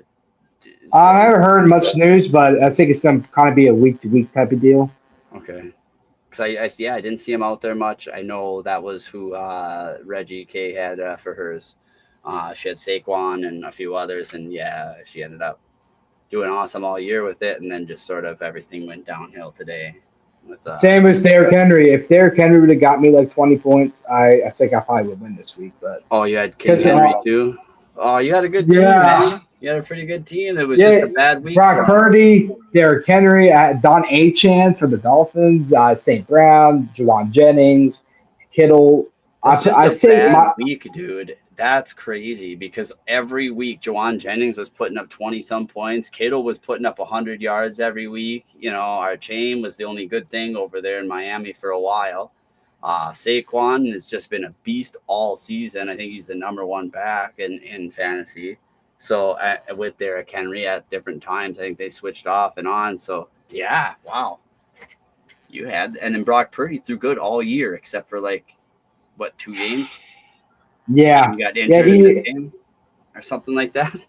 Yeah, he got a little dinged up, and I think that's why for me, I'm now going to start checking the conditions too. I'm going to add that as a factor because I think if it wasn't raining, I think the 49ers would have torn up. Yeah, I always try to check that, especially with like Buffalo games and stuff like that. Even though Josh Allen seems to be impervious to just about anything, the dude seems I to think he's MVP. score. At this Like, point, I'm giving it to him. Go ahead, Josh. well, and MVP is the most valuable player on the field. Who's the most valuable on the Bills? He's Josh carrying the Allen. whole team, dude. It's insane. I I watching think him beat that awesome Detroit team with a ragtag group of people and James Cook, and they didn't even use James Cook all that whole time. Barely. They used Ty Johnson. yeah, it's crazy. And I think my prediction for Super Bowl, and it might sound similar to some Lions fans, but I don't think it's going to be quite what they expected. Vikings and Buffalo Bills. Dude, that is my dream Super Bowl. So if that one happens, I will be stoked because then at least someone gets to walk away a winner. That's never won before. I just both of our histories Honestly, are I long would be and happy. painful. You know what I mean? Like, yeah. Seattle turned over the ball again. There's only 5 minutes left in the game. Looks like the old prediction from Gage talking about Geno Smith not being able to put the team on his back has come to fruition with the pressure breathing down Seattle's neck. Nice call on that one, Gage. I've kind of thought that same thing with Geno. I was really happy for him when he won all the awards and everything, but also I'm a realistic person. You know, the same thing like I said with Jordan Love and with everything. I'm not going to let a little win streak here and there or something going into one season change what I've seen season in and season out. And I see the same thing with the Goofster over there in Detroit. In my opinion, they made a huge mistake sending him to that big contract because once I was they really got happy when they did. oh, dude, I was like, you idiots, you awesome idiots. Thank you. Because I was like, now keep off. you have to pay him all that money, and what are you going to do when Penei Sewell and all everybody needs contracts? Basically, you know, you got a lot of players from Montgomery to Gibbs to Laporta to their stud defensive end situation. They actually got quite a bit, and then with their star safety situations, and just they got to pay all those guys, and we're going to see a fall off because they won't be able to because they paid the Goofsters. So. And I think once you get rid of that dynamic duo running back, you won't see like these 40-point games anymore because that's what's giving it to them. I mean, when you really look at it and you break it down, it's crazy. Jahmyr Gibbs and David Montgomery are like both making like 20. They're like averaging 20 fantasy points a game, both of them. So those guys must be running the ball and utilizing their backs in the passing game more than I've ever thought before. So that's the secret sauce. Any thoughts on anything else or whatever? I know we're getting on quite a long time. I'm sure your back's getting Oh, yeah. Don't want to keep you here all night and everything and stuff. And I'll probably have to go through all this film and it doesn't look like I think everybody's probably getting to bed anyway with the games all closing out. And everybody's fantasy life. I'm sure everybody's worried. I got a lot of Vikings players, so I got to wait till Monday for my fate. I'm sorry about yours. I hope that you get a miracle comeback, like you were saying, and I thank you so much. I need. And who do you need? And what I need. Unfortunately, honestly, if it affected Vikings too much, I would have obviously want the Vikings to win, but I'd need Addison, T.J. Hockenson to get very minimum scope points, and then Mayers to not too good, which probably unlikely because I think it's going to be. I need that as well. I need Mayers to get nothing, and I have Jefferson only. So I don't have any of them other guys. I have Jefferson, and so yeah, if Mayers and Jefferson and if Brock Bowers gets all the passes, and if it's Jefferson Brock Bowers show, hey, I'm all for. I'm right with. That's what I need. And I need the Vikings kicker. I need Will DeFrill to kick probably like 5 field goals. 20 points. You need a 20-point ripper from Will DeFrill. But I think it's going to come down to a field goal regardless. So I think he'll definitely get some points. But yeah, I think it's going to come to a field goal. My prediction to kind of end things, I think it's going to be 21-24. Vikings 21 to what? 21-24. Vikings win by field goal. 24. Okay. Vikings field goal at the end, win it, seal it out. Now, is that going to be And Reggie saying me too. She's thinking about the same as you. Close game, 22-24, win by a field goal type thing. Does that mean win by a field goal, walk off, or win by a field goal, have to hold them defensively? I think walk off field goal. I think Sam Darnold makes some really good passes, some great decisions, and then Will DeFrill kicks. I'm going to say a 51-yard field goal. 51-yarder for Will DeFrill to get the confidence back of every single Minnesotan that said, "Hey, Will, where you been? We got rid of John Parker Romo. He's really great. Are you as great as him?" And then Will's just going to boot that thing through and say, "I'm even better." And he's a legend, man. He has some. He Yes. broke the record for the most points in college history. He's ACC, man. He's all time, man. He's all time point leader. He is the man. I really think the Vikings. I mean, that's why, you know, I know a lot of people were worried about the kicking scenario, and it's like, no, like the guy that we got I'm not worried. is the best in the business. Like John Parker Romo, great, but the dude is not going to be making, you know, no 60-yard field goal for a miracle win. He's going to max John out. Romo was, and shout out to John Romo on his opportunity with the Patriots. I really hope that's long term wise for him and works out for him. But with the leg, Will DeFrill has he has stronger a little leg. bigger leg, yeah. And in today's NFL, sometimes you get in that spot. How many times have we been in that spot where we could use maybe a 60-yard field goal? You know, like that happens quite a lot in the NFL. Like you even look at the Dolphins. Like there's times where they need like a long field goal, and the Chargers as well, but the kicker didn't have the leg. And the NFL is literally inches that determines a game. You know, and we definitely ran into situations more than a few times. So Will is that there's a reason we kept him over John Romer, who had a good stint with us for like 4 weeks. So I'm looking forward to it, and I think Will is going to be MVP of tomorrow night. I love it. I think that he's great. I think I look at him like a young Justin Tucker. You know, you see Justin Tucker getting older and not able to do it anymore. It's kind of getting down, but you know, we see what impact he had for the Ravens. You know, those long kicks, that's what sent him to the playoffs some of those years. He was the hero, a kicker, the hero. And I think that the Thrill can do that for us tomorrow. I'm hoping so. I'm hoping that he don't have any struggles and then the leg feels good. We can take that into the bank, U.S. Bank that is, and take the dub. I got us winning by a tutty. I got us at least winning by a tutty. I'm hoping that we can bridge the gap here and just maybe take care of business, take out this team. They don't have no coaching going on right now. They're struggling. DeAndre Swift a little banged up. It just ain't going as well. I'm hoping that Caleb Williams is still like struggling in his head. He's not getting the playbooks down, and they're tossing him all these new plays in, and I'm hoping he's not ready yet. And I'm just hoping that he won't be kind of like what you're thinking. You know what I mean? Where he's going to be able to, he can come out and he's going to fire, because there is going to be a game, and mark our words here on this show, there will be a game where Caleb Williams has himself a day before this season is done. I agree with that as well. I almost feel like it's going to be against the Detroit Lions, because he kind of did before. Oh my gosh, that would be. I mean, yeah, he was looking good. I was cheering, dude. I was like, yeah. Then he's all at the end. He's I'm like, what do you been? Call a timeout. And I was the biggest critic of Caleb Williams, because I really thought he was not going to be anything kind of similar to Kyler Murray, because Kyler Murray might still be doing stuff, but he isn't like a friend. He isn't as good as people thought he was going to be. Same with Bryce Young.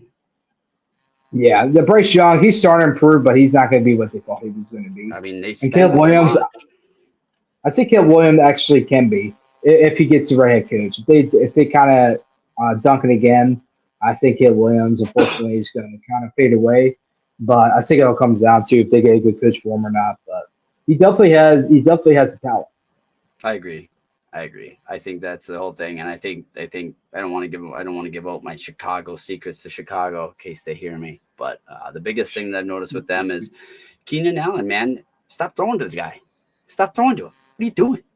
Stop throwing to the guy. That's like when we watched the 49ers throwing to Debo all game. Look at what's happened to Debo's percentage in his catching. It's gone down off the charts. Look at what's happened to Keenan Allen, man. The guy catches 50% rate, man. They're throwing him the ball 14 times, 12 times, and he's catching 6 balls. It's like, that's not enough, dog. you got to catch more than that. And the same thing's happening. I seen with Marvin Harrison Jr. I mean, they're giving him the reps, but they're giving him the ball, but they just not catching it. You got to bring it in, and if you're not bringing it in, ain't much you can do about that. You know what I mean? So, you know, I think that's their biggest thing. So I think Rome Odunze is going to be their future. You know, even though I think they reached for him, I think they're gonna need him next year because, you know, I think they thought Keenan Allen was going to be that big star that Keenan always was, and I think he's just regressed a tiny bit. You know, Well, he is. He's like he's the same age as I'm feeling. Like they're like in their Yeah. mid-30s now, so he's not a guy that was going to be long-term wise. He probably has this year, maybe another good next year, but that's his cap. You know, he's more. He should be treated more like kind of like a Mike Evans. Like there's tough situations where you need a guy, end zone guy. like a 50-50 ball, or or a slot little run, or I know, But if you're throwing the long ball, it has to be Romo. I forget his last name, but Roma Romo Dunze or DJ Moore. Romo Tuesday, yes, and TJ Moore, because TJ Moore, he's a great receiver. Like, he needs to be utilized a lot more. Yeah, I agree. I think if they focal point their offense on them two and do not throw the ball to Keenan Allen 800 times and minimize that to just be like, you're a slot dude, we're going to throw it to you in the slot, we're going to keep you in there. That way you don't have to look so old out there. You don't have to be dropping 800 passes, and you don't have to be, taking big hits as you are older. We want to keep you on the team. We need you for tricky routes in the red zone, as you were saying, like little things, little rub routes, little stuff where you need the knowledge, or one where you could work back into space with the quarterback, where if Caleb Williams gets in trouble, he's working back with him because he's got that savvy veteran knowledge. But I think they're just putting him on straight, like carry this team routes. And it's like, I think that's where your mistake is. Because like I said, look at the target volume on him. No kidding. Like seriously, after we're all done, go on your fantasy app and check out his targets per receptions. You'll be surprised. Yeah, what's up? Yeah, I feel good about the Sunday, and 24-21 as Will the Thrill goes down and score comes MVP and kind of shows everyone he was the right decision to make. I like that. And I like our run. I think after this game, we make a run, and I feel like we might lose a game. I just have a feeling that it's going to be a rivalry because there's so many rivalry games. It's going to be hard to get past all of them. Right. So my prediction still is going to be 14-3, and we make a strong run for the playoffs. Nice. Yours is still higher than mine. I think I had us going because you had us 14, and I think I had us at 12. I think is what I had is at 12. So I'm going to bump mine up to 13 instead of 12. So I'm going to go 13 wins on this season right now. I'm bumping my confidence meter up. I'm almost where you're at. I'm hoping to get there. I keep cheering each week, and Sam keeps showing me more and more, and this team, this defense keeps showing me that they can make up for things I couldn't think they could make up for. And I wish that the Giants, if you're hearing this, can you just drop Dexter Lawrence like you did Daniel Jones so he can just come on the team and we can use that? That would be nice. Hey, put him on the scouting. Put him in scouting. Yeah, get him in. You guys don't need him. Why would you want a player like that? He's selfish anyway. He's one of the most unselfish guys ever. He's so nice. All right. I would actually like to have him. I didn't want to give up big capital for him, but he would definitely been a good player. But yeah, I mean, I suppose he's worth it. But yeah, they would have wanted the house, and I kind of like our first round picks and some of these young studs. I'd like us to find a Micah Parsons. That'd be kind of nice. Hopefully, I'm hoping we go to. I hope we make a strong run in free agency to get someone like that, maybe in the front lines, because I think we really could use that. And to kind of give a last message, enjoy this season because, like you mentioned before, I saw a couple of your videos. We always talk about the future. Like I've done it a lot of times myself with Teddy Bridgewater. I'm like, we're good. And then his career, it basically ended in Minnesota, and we never got to play again. So let's enjoy this season. Now overthink it, and let's enjoy this run. However it happens, let's just have fun because we're projected to win 6 or 7 games. So this has been a fun season, and regardless how it happens, it's been awesome. Right. I agree. I agree totally. And I think the same thing, everybody. Don't give up on the games. If something bad happens, no, I told you so. And that's what he was going to, we're already blessed. We were never thought we would be here. And we're here. We're the second best in our division. We're competing for number one in the whole NFC. Like, you can't get much in a better spot than that. We're looking great. And I also tell everybody, watch all the whole games, but yeah, for sure, stop counting the chickens before they're there. If I have to see another JJ 2025 post again, I'm going to pull all my hair out, because the thing is, for me, is those get more likes than the Sam Darnold. You could post anything about Sam. You're not going to get very many likes. You post JJ McCarthy, that thing's going to skyrocket. You got 8,000 likes. Wait till you see this guy. And I've been there, like I told you, I've been there, man. I thought so. Brett Favre was coming. Everything was going to be perfect with Randy Moss.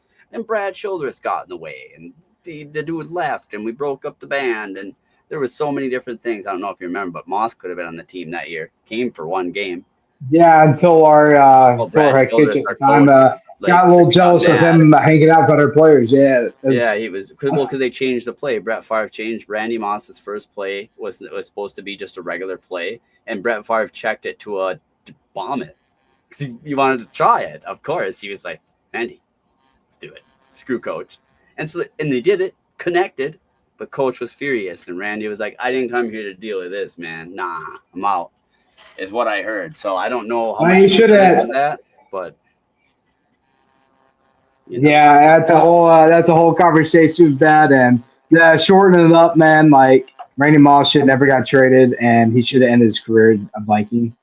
I think that kind of ruined the whole scenario. They would have retired his number, I think, because he would have finished his career as a Viking. Now I don't think they ever will, because it wasn't enough time.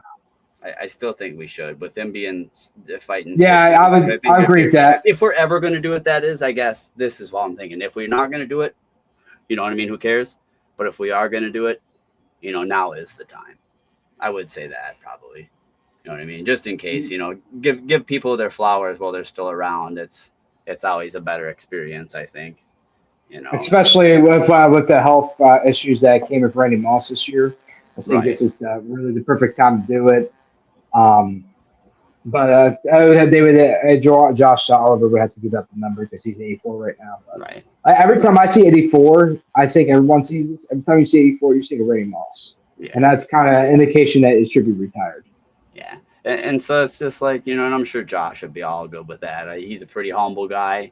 And that would also add to maybe it could add to the ship, you know what I mean? Because we're all Viking family, and, we're fighting for Randy. We're fighting for Bud Grant. We're fighting for young Kyrie Jackson. We're fighting for so many people this season. A lot of you guys don't know that, but we've had a lot of heartache and a lot of loss over the past couple of years in the Vikings nation. We have a really rich history in the NFL here. And the reason that's why we all say we is because we all feel like we're part of the team and included because the team includes us. They let us in and they show us such amazing, beautiful things. And you got great fans like us and Gage and everybody out here chanting and hooting and hollering. But at the end of the day, everyone's just people. And as you heard Gage say, Randy's dealing with some illnesses and stuff. And so, if we are ever going to retire it, I think that would be good and stuff. And I'm thankful for this season. And I want to get myself, also I think this season is still a continuation on for Bud Grant until we get him that one. We got to keep those patches on, I think, and keep all these guys' memories alive because, I think they're all great people and they all contributed to the Minnesota Vikings. It's time to make that run. And especially there's one player that's still on the team that is going to retire soon and needs to get a ring. And we all know who that is. Harrison Smith. Yeah, the hit man, the H train, lay in the wood. So man, I don't want to wait until next year. I want to win the Super Bowl now, and I think we can. I really do. So let's run it, and I'm excited for this. Yeah, I appreciate you inviting me on. It's been great talking a little Vikings football. It's been a long time since I've really done a Vikings podcast, so it's a great start to kind of get into podcasting again with football and to make more connections. So it's been wonderful, and I really enjoyed having this discussion with you. And also, if you want to say your socials quick, whatever where they are or whatever podcasts or anything like that, if you want to get that out for anyone that's there, one more time. Now I couldn't get the app for Autism Sports because I was trying to get that, but I'm on YouTube. You can just search up at Autism Sports Talk on YouTube, and the full name is Autism Sports. I bring autism awareness in sports, specifically football. Is going to be Vikings at least once or twice a week, and that includes daily talks about my journey of being autistic. And my socials, I kind of put it on there, Autism Leader. It's not the Zach, but it should come up on Twitter and Instagram. So if you want to kind of follow my journey and get some Vikings content, then you can follow me on there. And yeah, I'm just great. I'm grateful for any support and Skull. It's cool, dude. And I hope you have a wonderful rest of your evening. And I'm going to have, I think this is my longest time I ever had BSing with someone. So that was really a good time.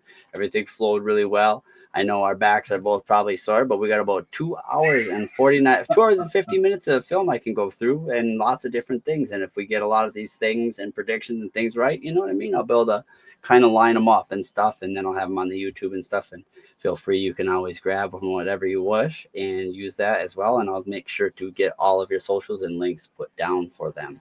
And I do thank you so much for your time, as always. And I love having you on as a guest on the show. And we're going to get this show more cranking as the year keeps going on and the Vikings keep winning. So, Skull, dude. Peace out. Thanks, Gage. And thanks, everybody else out there. See you later.